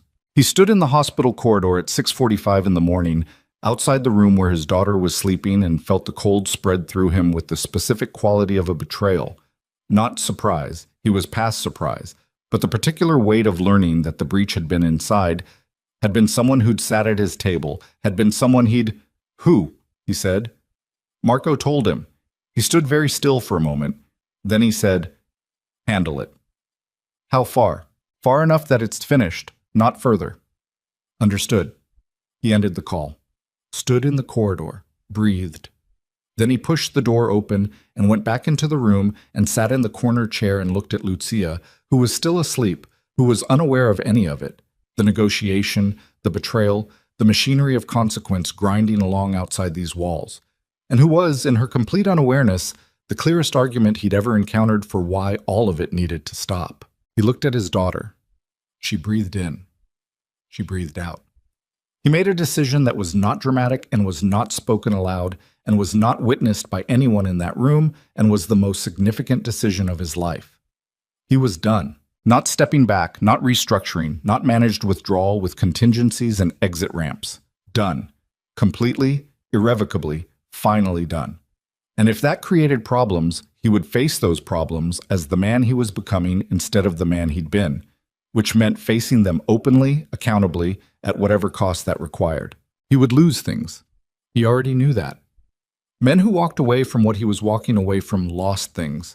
Money, protection, the quiet insurance that came from being feared. He'd spent his entire adult life inside that insurance and didn't know yet what he was without it. He looked at Lucia. He was about to find out. From the bed, Elena's voice came, sleep rough and low. You're still here. Yes. A pause. It's almost 7. I know. Another pause, then, there's a diner on Main Street. He waited. They open at 7, she said. If you were going to get coffee. He looked at her. She had her eyes closed still, her voice carrying the careful neutrality of someone offering something small and needing it to not be a large thing, needing it to be receivable without weight. He stood. Same order, he said. Same order. He got his jacket from the back of the chair. At the door he paused. Elena. She opened her eyes. Thank you, he said, for lying to me. She looked at him across the room in the early morning hospital light, their daughter breathing between them in her bassinet, and her expression moved through something he couldn't name and arrived somewhere quiet. Don't make me regret it, she said. He nodded. He walked out into the corridor and down to the elevator and out through the hospital doors into the Arizona morning, which was already warm, already golden, already doing what desert mornings do, arriving without apology, burning slowly toward the day. He walked to the diner. He ordered 2 coffees. He did not know yet that in 4 hours Marco would call again with news that would require him to make one more trip to Chicago before this was truly finished, and that the trip would cost him something that couldn't be replaced, and that Elena would find out about it before he had the chance to tell her himself, and that everything he'd built in the past weeks, every painted step, every split log, every morning on the porch, would balance on a single knife edge while she decided whether the man who walked back through her grandmother's gate was the same man who had walked out, or finally, at last, someone different. He didn't know any of that yet. He just stood at the counter of a diner in a desert town in Arizona and waited for 2 cups of coffee and felt the morning come in through the open door. Someone worth knowing. The name Damien gave Howell was Anthony Serre, 53 years old. Operated out of the near north side with the particular low profile of a man who had learned early that visibility was the enemy of longevity in their world. Serre had been adjacent to Damien's operations for years, never inside them, never a direct partner. Always the third party in arrangements that required a third party, and benefited from that third party not being examined too closely. He had motive. Caruso's agreements with Damien had displaced a distribution arrangement Sari had been running through Caruso's infrastructure for 6 years. 60% of his operational income, gone, with 3 days' notice, signed away in a restaurant on the near west side by a man who hadn't thought to consult him. He had method. The staging of Caruso's death, the robbery framing, the location, the timing, had the specific fingerprints of a man Sari used for problems he needed to look like other problems. Damien had encountered that man's work twice before. He knew the grammar of it, and he had the particular kind of intelligence that had allowed him to survive 53 years in a world where most people didn't. He'd understood immediately that Caruso's death would land on Damien, and he'd let it, and he'd watched, and he'd waited to see what Damien would do. What Damien had done was walk into a federal building and give Howell his name. Sari found out at 7:48 that evening. Damien was in his hotel room when his phone lit up with a number he didn't recognize, and he looked at the number for 1 second and understood with the animal certainty of a man who had spent 23 years reading situations that this was either Sari himself or someone calling on his behalf, and that the call meant Sari's intelligence network was faster than he'd accounted for, which meant the window Marco had described, the window of risk before the word got around, had just closed. He answered, "Damien." The voice was Sari's. 60 seconds since he'd gotten the name from whatever source he had in the federal building, and he was already on the phone, which told Damien the source was close, which told him the source was someone at a level he hadn't anticipated. "Anthony," he said. That was quick. Sari's voice had the quality of a man who is angry in the cold, controlled way, the way that doesn't raise itself because it doesn't need to. "I didn't think you'd move that fast. I had a timeline." "Your timeline just created a problem for me. Your problem started when you killed Caruso and pointed it at me." A pause. "I don't know what you're talking about." "Anthony," Damien said it the flat way. "We've known each other for 11 years. Don't do that." Another pause, longer, the sound of Sari breathing, the sound of a man making calculations. "What exactly did you give them?" "Your name. What they do with it is their business. A name isn't evidence." "No, but it's a direction. And Howell doesn't need much of a direction. He's been building a file for 2 years. He just needed the right corner to start pulling." He moved to the window. The hotel was downtown, the lake visible in the evening light, Chicago spreading away from it in both directions. "I'm giving you information, Anthony, not a threat. Information. They have your name and they have a reason to use it. What you do with that is your business." "What I do with it," Sari said slowly, "might include having a conversation with you about the wisdom of names being given. That's your choice. You'd be comfortable with that." "No," Damien said. "I wouldn't be comfortable with it. I'd deal with it."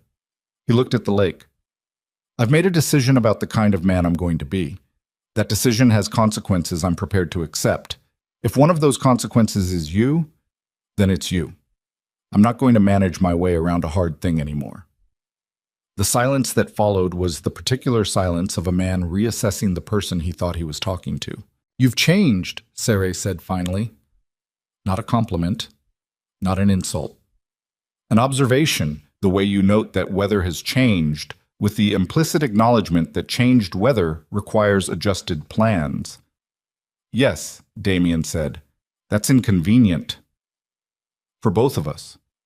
Another pause. Then Sari said something Damien hadn't expected. Not a threat, not a negotiation, but a question, asked with the genuine flatness of someone who actually wants to know. Was it the child? He stood at the window. "Yes," he said. Sari made a sound. Not quite a laugh.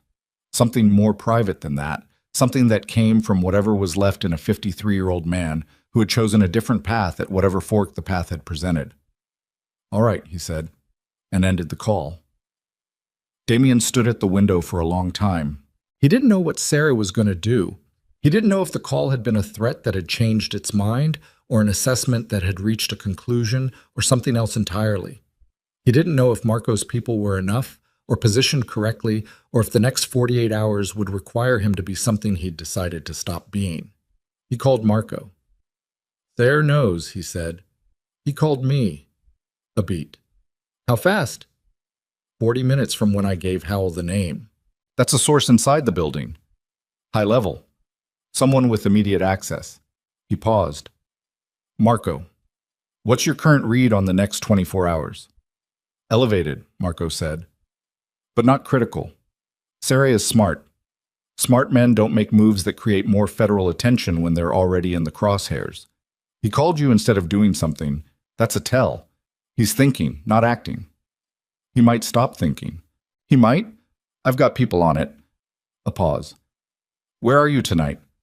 Hotel. I leave tomorrow morning. Stay in the room. Not a suggestion. Order food. Don't go out. Let me handle the exterior. Marco. What? Damien. The firmness in it, the 11-year firmness of a man who has been saying stay in the room in various configurations for a long time. Stay in the room. He stayed in the room. He ordered food he didn't taste. He sat at the small desk and worked through emails from Bellamy about the status of the guardianship withdrawal. Fully processed. No remaining filings. Lucia's name removed from every court document. Clean. He read it twice. Then he put the phone face down on the desk and sat with his hands flat on the surface and breathed. At 10:15, he called Elena. She answered on the first ring. I'm coming home tomorrow, he said. Then heard himself use the word and waited to see if she'd correct it. She didn't. What time, she said. Early flight. I'll be there by noon. Is it done? Most of it. He paused. Elena, I need to tell you something else. Of course you do. Her voice was tired, not unkind. The tiredness of a woman who is feeding a 6-week-old through the night and managing her own recovery and waiting for a man to come back from something complicated and has the specific bone-deep weariness of someone who loves people who make things complicated. He told her about Sarah, the call, what he'd given Howell, the federal process that was now in motion. She listened. When he finished, she said, How long does this go on? The federal process? Months. Maybe more. I'll have to be available for follow-up. There will be things to answer for. He paused. I'm going to be honest with you about all of it. Every step. No managing it from a distance. I know. She paused. Damien, are you safe tonight? He thought about Marco, about the people in the exterior, about Sarah on the phone saying all right and ending the call. Yes, he said. You're sure? Marco's handling it. A pause. Tell Marco I said thank you. Something shifted in his chest. I will. Another pause. The night sounds of Miraloma came through the line. The desert insects, the settling of the house, the small sounds of a place that had become something without announcing it. She did something today, Elena said, quieter now. Lucia. She looked at the ceiling fan while I was feeding her and she smiled. A real one. Not the gas bubble kind. A real one. He closed his eyes. I missed it, he said. You'll be here for the next one. A pause. She does it whenever the fan is on. You can turn it on when you get here. He sat at the desk in the hotel room in Chicago with his eyes closed and felt the full weight of everything. The federal building, the signed document, Sarah's call, Marco's exterior, the 23 years behind him, and the completely unmapped territory ahead. And underneath all of that, steady and specific and real, the image of his daughter looking at a ceiling fan and smiling for the first time. I'll be there by noon, he said. I know, Elena said. He didn't sleep. He wasn't afraid, or rather the fear had been processed down to something he could function alongside, the way all feelings eventually became functional in a man who had learned young to treat his interior life as something to manage rather than inhabit. But he sat in the chair by the window and watched Chicago do its nighttime work and thought about the next 24 hours with the particular attention of a man who has given up most of his weapons and is learning to find that condition acceptable. At 2 a.m, his phone buzzed. Marco. A text, which was unusual. Chicago. Marco called. Marco didn't text. Texting left records, and Marco had spent 11 years being careful about records. The text said, resolved. Sarah made a decision. Not the one we were worried about. Talk tomorrow. He read it twice. He put the phone down. He didn't know yet what resolved meant in this specific context, and he wasn't going to find out until tomorrow. And he was going to accept that. Accept the not knowing. except that Marco had handled something in the exterior dark of Chicago, and that the details would come when they came, and that his job right now was to sit in the chair by the window and be the person who waits for morning. He waited for morning. It came, the way it always did. The city going from black to gray to the particular filthy gold of a Chicago dawn, the lake catching it first, the light spreading west the way light always spreads, indifferent to the human weight of the night preceding it. He showered. He packed the single bag. He called down for coffee. When the coffee came, he stood at the window and drank it, and looked at the city for what he understood, in some layer below articulation, might be the last time he looked at it as something he belonged to.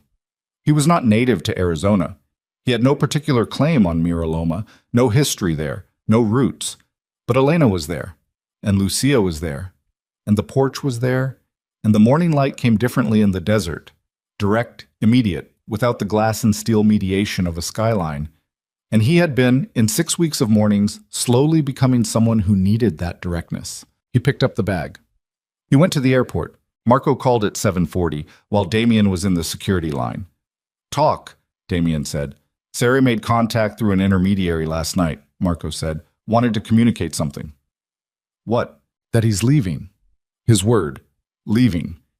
Taking a portion of his operation and relocating it, reducing his Chicago footprint. A pause. He also communicated that the source inside the federal building, the one who gave him your name so fast, was his. He's pulling that source, withdrawing the access. Damien moved through the security line. "Why?" "The intermediary said," Marco paused in the particular way of a man quoting someone else's words carefully. He said, "Sari said, and I'm relaying this verbatim. Tell him I understand about the child." The security line moved. Damien handed his boarding pass to the agent, walked through the scanner, collected his bag from the belt. He did all of it on the automatic surface of himself, while underneath it something turned over slowly, like a stone revealing what's been living in the dark beneath it. Anthony Sari, 53 years old, who had chosen a different fork at a different path, who had built 53 years in a world where most people didn't survive 30, who had called him last night and asked, was it the child with the genuine flatness of someone who actually wanted to know? Anthony Sari had looked at the situation and made the calculation that a man stepping away from everything for his daughter was a different kind of problem than the kind of problem you solve with action. That the word child meant something even here, even in this. "Tell him I understand about whatever he's leaving behind," Damien said. Marco was quiet for a moment. "I'll pass it on." He boarded the plane. The flight to Phoenix was 2 hours and 40 minutes. He spent the first hour thinking about nothing with the deliberate blankness of a man who has been running on adrenaline for 48 hours and needs to find the floor before he can stand on it. He spent the second hour thinking about Elena. Not the complicated version, not the 11 months of history and hurt and careful negotiation, but just her, the specific person. Her hands around a coffee cup, the way she said his name when she was trying not to show that it mattered to her. The sound of her voice on the phone at 2 in the morning saying, "Be careful," and meaning it. The remaining 40 minutes he spent thinking about Lucia, the ceiling fan, the smile. He was in a rental car by 12:15. The drive to Mira Loma in the Arizona noon was the particular assault of full desert sun at its highest and most committed. The landscape doing nothing to soften it, the road running straight and honest through scrub and rock, with the unambiguous directness of something that has no interest in being anything other than what it is. He drove with the window down. Hot air. Sage. Dust. The smell of the place that had become, without his planning it, the place he was going back to. He pulled up outside the house at 12:54. The gate was open. Connie's doing, or Connie's forgetting, which in this case amounted to the same welcome. He went through it and up the painted steps, second and fourth, his work, holding, and knocked on the door the way he always knocked, 3 times, the same as every morning, the specific knock that the house had learned to expect. Connie opened the door.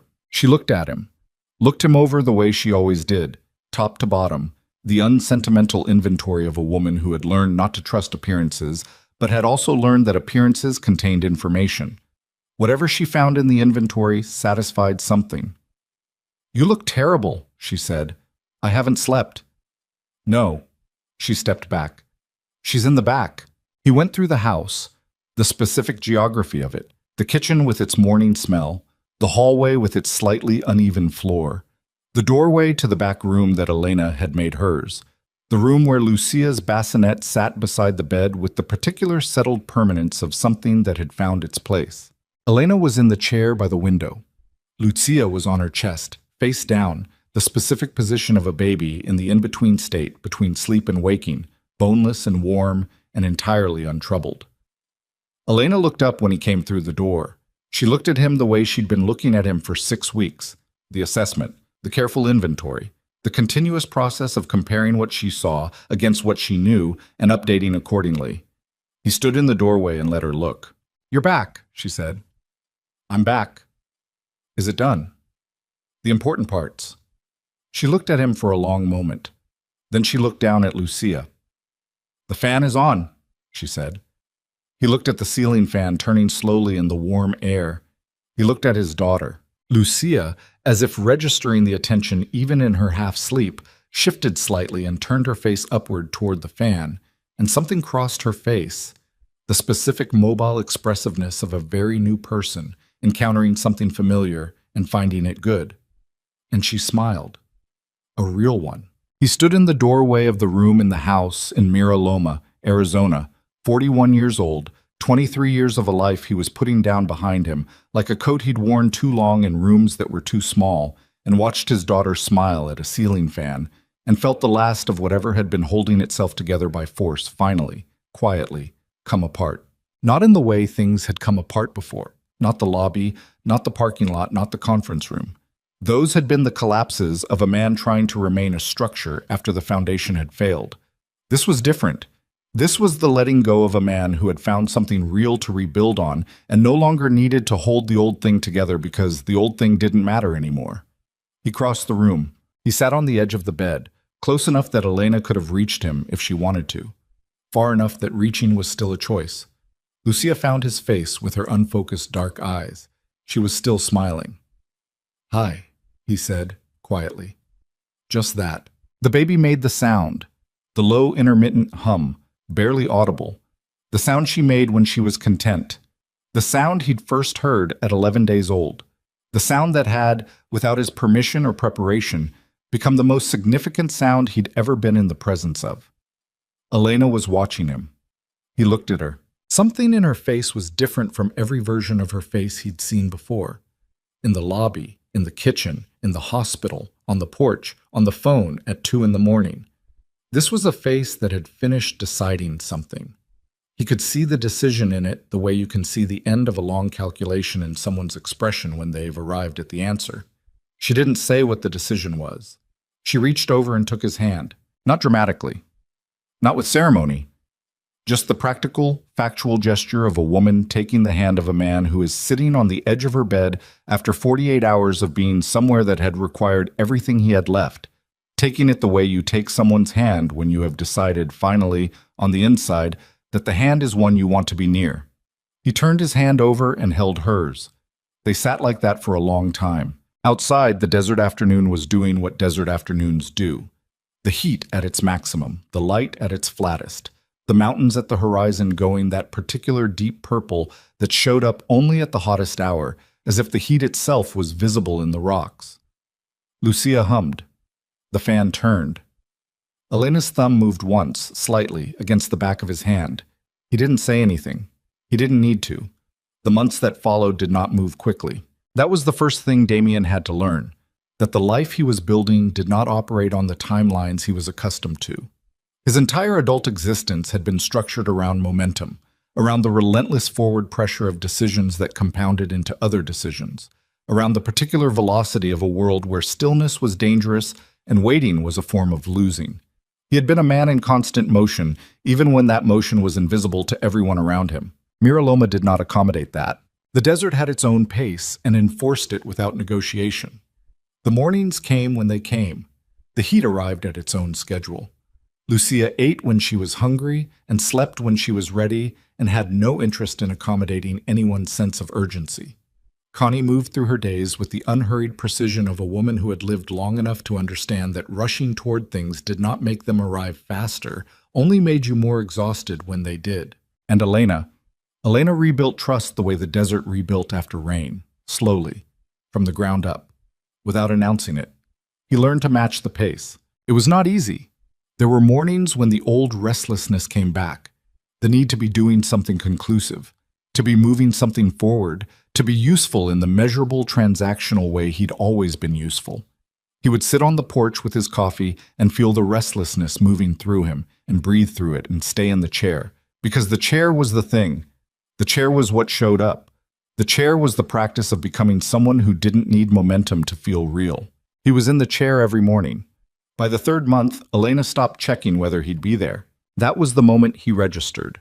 Not dramatically, just a Tuesday, just the ordinary, unremarkable Tuesday when she came out with her coffee and sat in the second chair without the small, unconscious pause she'd always had before, the barely visible hesitation of a woman bracing herself for the possibility of absence. She just sat. She just trusted, without deciding to trust, that he would be there. He was there. He would always be there. The federal process took 11 months. Howell was thorough. Damien had expected that and had prepared for it as best he could, which meant sitting in conference rooms in Chicago 4 more times over those 11 months, answering questions that were not always comfortable and sometimes were genuinely painful. Watching Howell and his colleagues build their understanding of 23 years of a life that Damien had already decided to leave and was leaving piece by piece in those rooms along with everything else. Fitch managed the legal architecture of it with the unhurried professionalism of a man who had stopped being surprised by the configurations of human failure and had developed instead a deep functional respect for the ones who tried to clean up after themselves. There were costs, real ones, not abstract. The divestment of the remaining operations, done properly this time, fully, without the careful reservations and exit ramps of the earlier attempts, meant losing income streams that had been running for decades. The legitimate investments he'd made over the years were sufficient to build on, but not to coast on. He was going to need to work, in the actual sense, with his own hands and his own name in ways that didn't carry the particular overhead of what his name had meant for 23 years. He found that he didn't mind. He found, in fact, that there was something clarifying about it, the reduction of his life to its actual dimensions, the removal of the inflated version of himself that had been constructed over decades of fear and power, and the particular currency of being someone that other people were afraid of. What was left when you took all of that away was a man who knew how to work, who had always known how to work, who had applied that capacity to the wrong things for a long time and was redirecting it. He started with the house. Not Connie's house, though he continued to maintain it, the repairs accumulating into a running project that Connie supervised with the benign authority of a woman who had finally found a competent contractor and intended to use him fully. He started with a piece of land 2 miles east of town, 40 acres of scrub and rock and possibility that he bought with money he could account for publicly, and began the slow work of understanding what it could become. He didn't know yet. That was part of the point. Not having the plan fully formed before beginning, not requiring the outcome to be certain before starting, not managing the result from the moment of inception. He bought the land and walked it, and thought about it and talked to people in Miraloma who knew desert land and listened to what they said, which was something that had always been available to him and which he had never previously done, because listening required the admission that someone else knew something you didn't. He was getting better at that admission. Elena watched the land project with the same careful watching she applied to everything about him. She drove out to it once, when Lucia was 4 months old, the baby strapped against her chest in the particular arrangement that Lucia had decided was the acceptable way to be transported. And she walked the perimeter with him in the morning light and didn't say much, and looked at the mountains and looked at the land and looked at him. "What are you thinking?" he said. "I'm thinking it's a lot of rock," she said. "It is. And a lot of work." "Yes?" She looked at it for another moment. "It's good land," she said finally, quietly, like something she hadn't been planning to say but had decided to say anyway. He looked at her. She was looking at the mountains. He didn't say anything. He just stood there beside her with Lucia between them in her carrier and the desert morning pressing down warm and direct and honest, and felt the specific weight of a good thing, not a perfect thing, not a resolved thing, not a thing with all its edges smoothed, just a good thing, present and real, and his to take care of. The federal process concluded on a Thursday in March. Howell called Fitch, and Fitch called Damien, and the language of the conclusion was careful and specific, in the way that legal language is always careful and specific when it is trying to say something that has to be precisely understood. What it said, in the end, was this: the cooperative disclosure had been reviewed, the documentation had been assessed, the operations had been mapped, and the mapping had been useful. And in recognition of the voluntary nature of the cooperation and the documented divestment that had preceded and accompanied it, the file was being closed without charges. Damien sat in the kitchen in Miraloma when Fitch told him this. Lucia was in the bouncer on the table beside him, 4 months old, conducting her ongoing investigation of her own feat, which she had recently discovered and found endlessly compelling. Elena was in the doorway, having come in from the back porch when she'd heard his voice drop into the particular register it took when important things were being said. He thanked Fitch. He ended the call. He set the phone on the table. Elena looked at him. "Done?" "Done," he said. She stood in the doorway for a moment. Then she crossed the kitchen and sat down across from him at the table and looked at him with the clear, direct look, the one he'd learned to read, over months, as the version of her that wasn't performing anything, that had no layer between what she felt and what her face showed. "How does it feel?" she said. He thought about it honestly. "Strange," he said. "Like putting down something you've been carrying so long you forgot you were carrying it. Does your arm hurt?" He looked at her. She was almost smiling. "Yes," he said. "My arm hurts." She nodded. She looked at Lucia, who had achieved a grip on her own foot and was regarding this achievement with the solemn satisfaction of an expedition that has reached its objective. "She's going to walk early," Elena said. "The midwife thinks by 10 months. She's determined. She gets that from somewhere." He looked at his daughter. "She gets it from her mother." Elena said nothing. But the almost smile completed itself briefly before she looked back at Lucia, and he received it like the thing it was, not a concession, not a softening of anything that wasn't ready to be soft, just a moment of genuine warmth between two people who had been through enough to earn the right to a moment of genuine warmth. The conversation they needed to have happened 6 weeks later, not because they'd been avoiding it, or not only because of that, but because some conversations require a specific readiness that can't be manufactured, that has to arrive on its own schedule, and this one had been arriving slowly for months, accumulating mass the way weather accumulates before it breaks. It broke on a Sunday evening. Connie had driven to the next town to visit a friend and would be back late.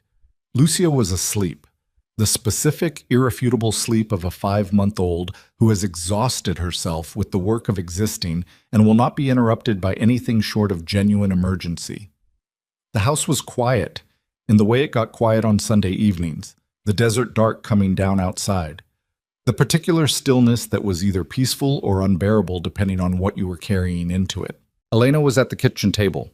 Damien was on the porch. He'd been on the porch for an hour, and then he came inside and got a glass of water, and she looked at him when he came in and said, "Sit down." He sat. She had her hands around a mug. Not coffee, something else, something warm. She was looking at the table. Then she looked at him. "I need to say some things," she said, "and I need you to just let me say them, all of them, before you respond." "Okay." She was quiet for a moment, then, "When you told me to end the pregnancy, in the kitchen, that morning, I didn't argue with you. I told you I agreed and I walked out. And people who know about it, or who I've told about it, think I was being strong, that I had a plan." She paused. "I didn't have a plan. I walked to my car and I sat there for 45 minutes and I couldn't move. I wasn't being strong. I was in shock. I just happened to be the kind of person who goes silent in shock instead of loud." He held very still. "I need you to know that," she said. "I need you to know what it actually cost. Not the version where I made a brave choice and drove to Arizona. The actual version, which is that for 3 days after I left Chicago, I wasn't sure I was going to be okay. Not as a performance of strength, actually, not sure." "Elena, I'm not finished." He closed his mouth. "I rebuilt myself in this desert," she said. "In this house, with Connie, with the land and the heat and the mornings. I built something that was mine, and I built it alone, and I'm proud of that. And then you showed up and you sat on the porch and you painted the steps and you drove me to appointments and you held my hand in the delivery room and you went to Chicago and handed a federal agent 23 years of your life and came back. She stopped, looked at her hands. And I've been watching you do all of it, and I've been waiting for the version of you that I know to show up. The one who closes doors, the one who makes decisions without telling me, the one who manages things. She looked at him. That version hasn't shown up. He's not coming back, Damien said. I know. She said it simply. That's what I'm trying to tell you. I know. She set her mug down. I'm not the same person I was in that kitchen either. The woman who put her coat on and walked out without looking back. She's still here, but she's not the whole thing anymore. She's part of something bigger now. Her eyes moved to the hallway, toward the room where Lucia slept, then back to him. I'm not ready to forget what happened. I don't think I'll ever be completely ready to forget it. But I've been thinking about the difference between forgetting and forgiving, and I think... She stopped. He waited. I think I've forgiven you, she said. Not because you've earned it. I don't think forgiveness works on an earnings model. I think I've forgiven you because I've been carrying it for almost a year and a half, and I'm tired. And you're not the same person who did it. And I'm not the same person who had to survive it. And she's asleep down the hall. And she has your hands. She looked at him steadily. That's the whole reason. She has your hands, and I look at them every day, and I can't maintain the architecture of what happened and also be here, fully here, for her. He looked at her. He had prepared somewhere in the back of himself for a version of this conversation. He'd had months to think about what he might say, what he might offer in response to whatever she said. He'd found no adequate version. Everything he could imagine himself saying had the quality of too much or too little, of presuming or retreating, of words that failed the scale of what they were trying to carry. He said the only true thing available to him.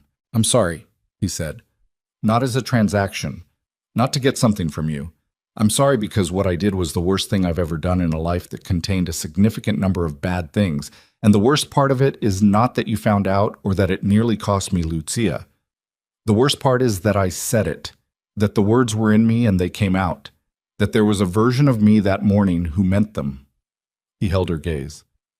I've spent months trying to understand how to be accountable for who I was without using that accountability as a way to perform my own change. I don't think I've fully figured it out. No, she said, but you're trying. I can see you trying. She looked at him. That matters. The house was very quiet around them, the desert dark outside the window, the particular silence of a small town at 9 in the evening, the distant sound of something Lucia did in her sleep, a small comfortable sound, barely audible, that they both heard and that passed between them like the thing it was. What do you want, Elena? He said. Not what makes sense, not what's responsible. What do you actually want? She was quiet for a long moment, long enough that he didn't try to fill it. Then she said, I want to build the life we never had. Not the one I thought we were going to have when I married you, because that was never a real life. That was an arrangement dressed up as a life. I mean, an actual one. With the land you're developing and this house and Lucia and... She stopped. And you, here, consistently here. I'm here, he said. I know. She looked at him. Stay here. I will. She nodded, picked up her mug. Then she said, without looking at him, with the studied casualness of someone saying something they've been building toward and don't want to make too large. I'd like to have the conversation about what we are. Not tonight, but soon. Okay, he said. We're not nothing, she said. Whatever we are, we're not nothing. No, he said. We're not nothing. The land project took shape over the following months. Not quickly. Nothing in the desert happened quickly, and Damien had stopped trying to make it. It took shape the way things took shape when you let them find their own form, rather than imposing one. Slowly, with detours and reconsiderations and conversations with people who knew things he didn't, and with the gradual accumulation of small decisions that each by themselves seemed minor, and which together became a direction. He cleared and leveled a portion of it. He had soil tested, consulted with a woman in town who had been growing things in desert conditions for 30 years, and had opinions she shared with the directness of someone who had learned to value directness in a landscape that had no patience for anything else. He started with what could survive: drought-tolerant, honest things, plants that didn't require the conditions to be other than what they were. Marco came to visit in June. He arrived in a car that was considerably less dramatic than anything he'd driven in Chicago, which Damien suspected was a deliberate adjustment, and he stood at the gate of the property and looked at 40 acres of cleared desert and partial construction and said nothing for a full 30 seconds. "It's something," Marco said finally. "It's early," Damien said. "What is it going to be?" "I'm not sure yet. Something that produces. Something I can put my name on." He looked at the land. "Something Lucia can come to." Marco looked at him. The 11-year look. The look that contained everything they'd been through together and everything they were not, and the particular loyalty of a man who had made a choice to remain and had never asked for that choice to be acknowledged. "You look like a different person," Marco said. "I am," Marco nodded. "Good." He said it with the blunt finality of a man who has been wanting to say it for a long time. It was time. They stood at the fence line and looked at the land and said nothing else for a while, and the nothing was the comfortable kind. The kind that doesn't need to be filled because the people in it have been in each other's company long enough that silence is just another form of communication. Later, at dinner, Connie's table, Connie's food, Connie's opinions delivered freely throughout. Marco held Lucia for 20 minutes while she subjected him to her comprehensive assessment of his face, patting his cheek with the decisive authority of someone conducting a formal evaluation. He held her with the careful unfamiliarity of a man who had not held many babies but was taking it seriously. Lucia approved of him. She made the hum. Marco looked at Damien across the table with something in his face that he didn't name and that didn't need to be named. Damien looked back. He understood. The ring was not planned. That was the truest thing about it. He had not woken up on a particular morning and decided this was the day. He had not rehearsed the words or identified the perfect location or coordinated anything with Connie or thought about what he would say and in what order. He had been thinking about it in the way he'd been thinking about many things, slowly, at the edges, letting the thought accumulate weight before it became an action. But the actual moment was not planned. It was a Saturday evening in August, 7 months after the federal file had closed, 13 months after he'd first appeared at Connie's gate, with coffee from the diner and sat in the rocking chair and waited to be allowed to remain. Lucia was 8 months old and had recently discovered that forward motion was achievable through a combination of rolling and determined arm work that she had developed into a system of locomotion that covered ground faster than anyone had anticipated. She was on the porch between them, executing this system in the direction of a wooden block that Damien had made for her from a piece of fence post, sanded smooth, edges rounded. Elena was watching her with the expression she'd developed over 8 months of watching Lucia move through the world. The specific fond wariness of a mother who is simultaneously amazed by and afraid for a small determined person who has not yet developed an appropriate relationship with the concept of limits.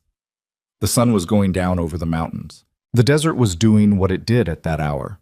The light going gold and horizontal, the mountains going purple, the scrub catching fire at its tips, the whole landscape conducting its nightly passage from day into dark with a thoroughness that still struck him, every evening, as something that couldn't quite be prepared for regardless of how many times you'd seen it.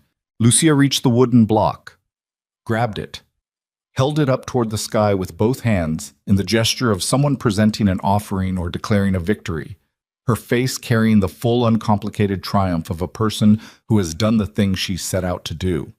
Damien looked at her. He looked at Elena.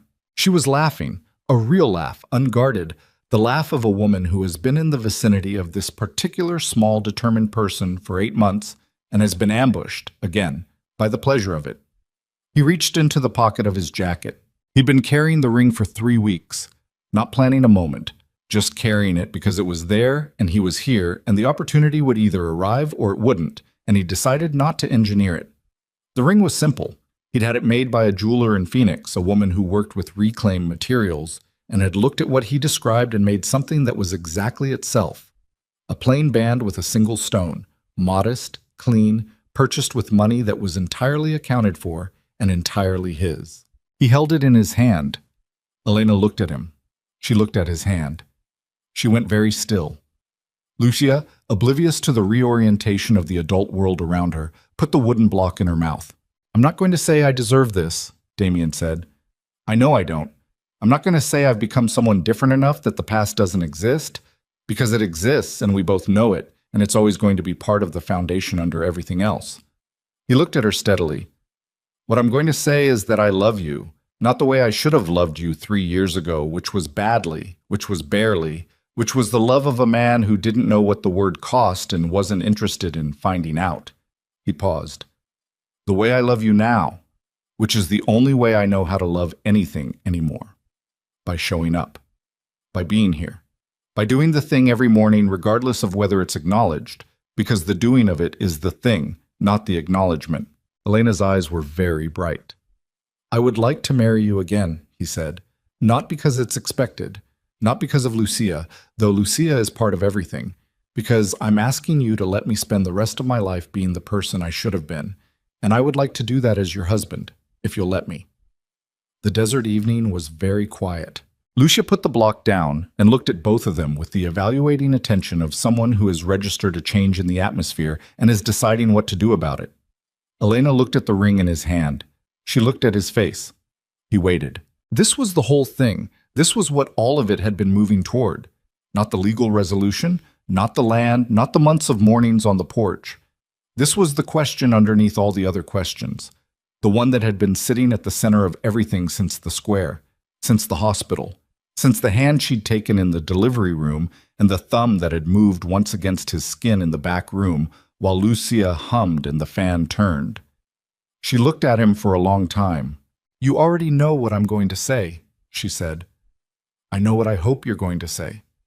That's not the same thing as knowing. No, he said, it's not. She looked at the ring again. At the plain, honest simplicity of it, at the hand holding it, the hand that had painted the steps and split the wood and cut the cord and held Lucia for the first time in the delivery room and pressed flat on the table in the conference room in Chicago and carried coffee every morning for months and been extended and retracted and extended again in the careful, gradual, patient work of becoming. Yes, she said. Just that. He put the ring on her finger. It fit. He'd measured carefully. She looked at it on her hand, then she looked at him.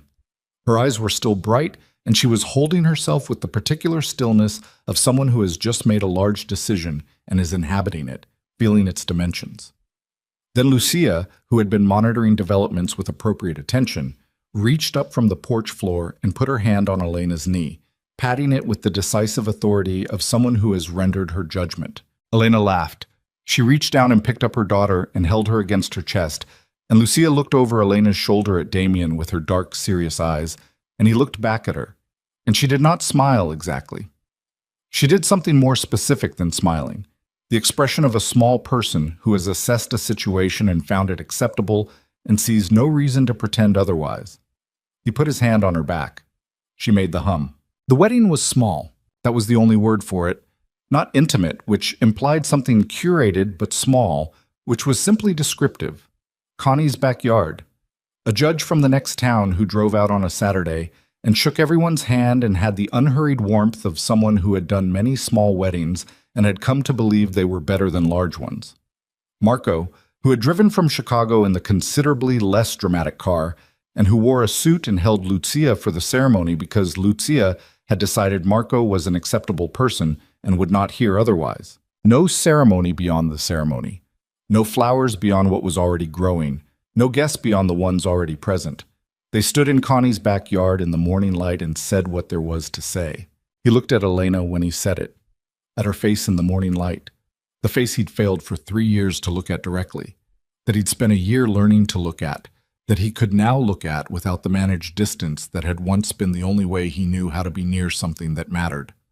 She looked back at him. Whatever was in her face was not the face of a woman who had arrived at a happy ending. Happy endings were for people who hadn't paid the full cost of the beginning. Her face was more complicated than that. It was the face of a woman who had survived something and rebuilt something and was now choosing, with full information and clear eyes, to build something else on top of all of it. He understood that face. He had one of his own. That evening, after the judge had driven back to the next town and Marco had returned to his hotel, and Connie had gone inside with Lucia, and the sun had done its daily passage down behind the mountains, Damien and Elena sat on the porch. 2 rocking chairs, coffee. The desert settling into its evening self. The heat releasing, the air going dry and cool at the edges, the stars beginning their patient appearance one by one in the darkening sky.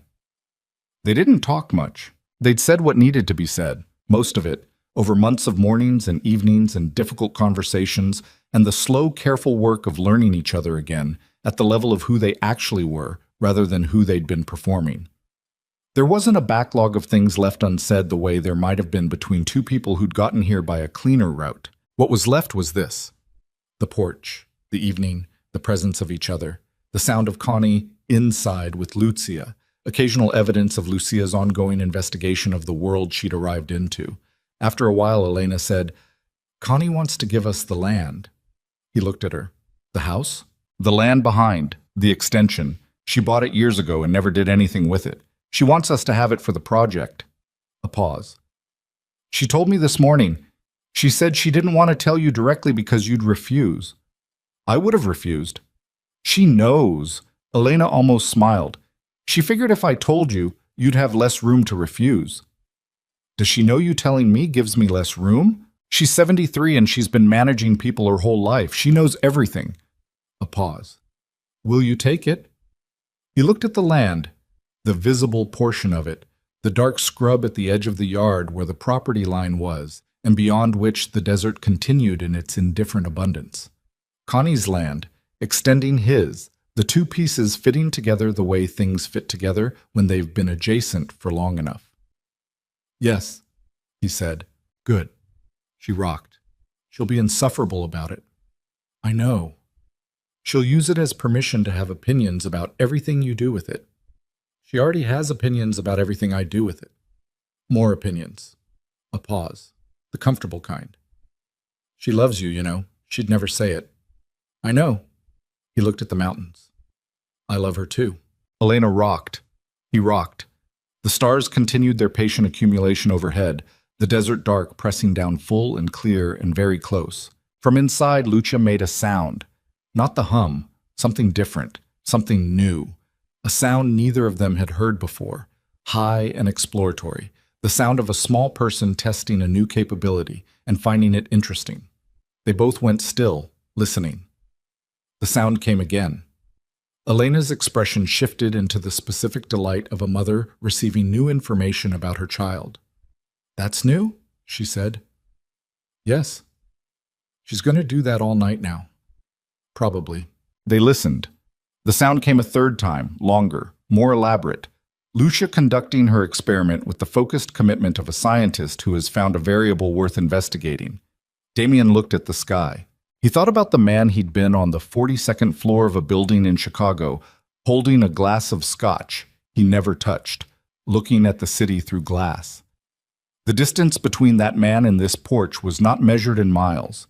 It was measured in everything, in cost, in loss, in the particular kind of transformation that doesn't feel like transformation while it's happening, but feels, afterward, like the difference between being alive and being operational. He had been operational for 23 years. He was alive now. He didn't say that to Elena. He didn't need to say it. She was beside him, and that was the whole statement.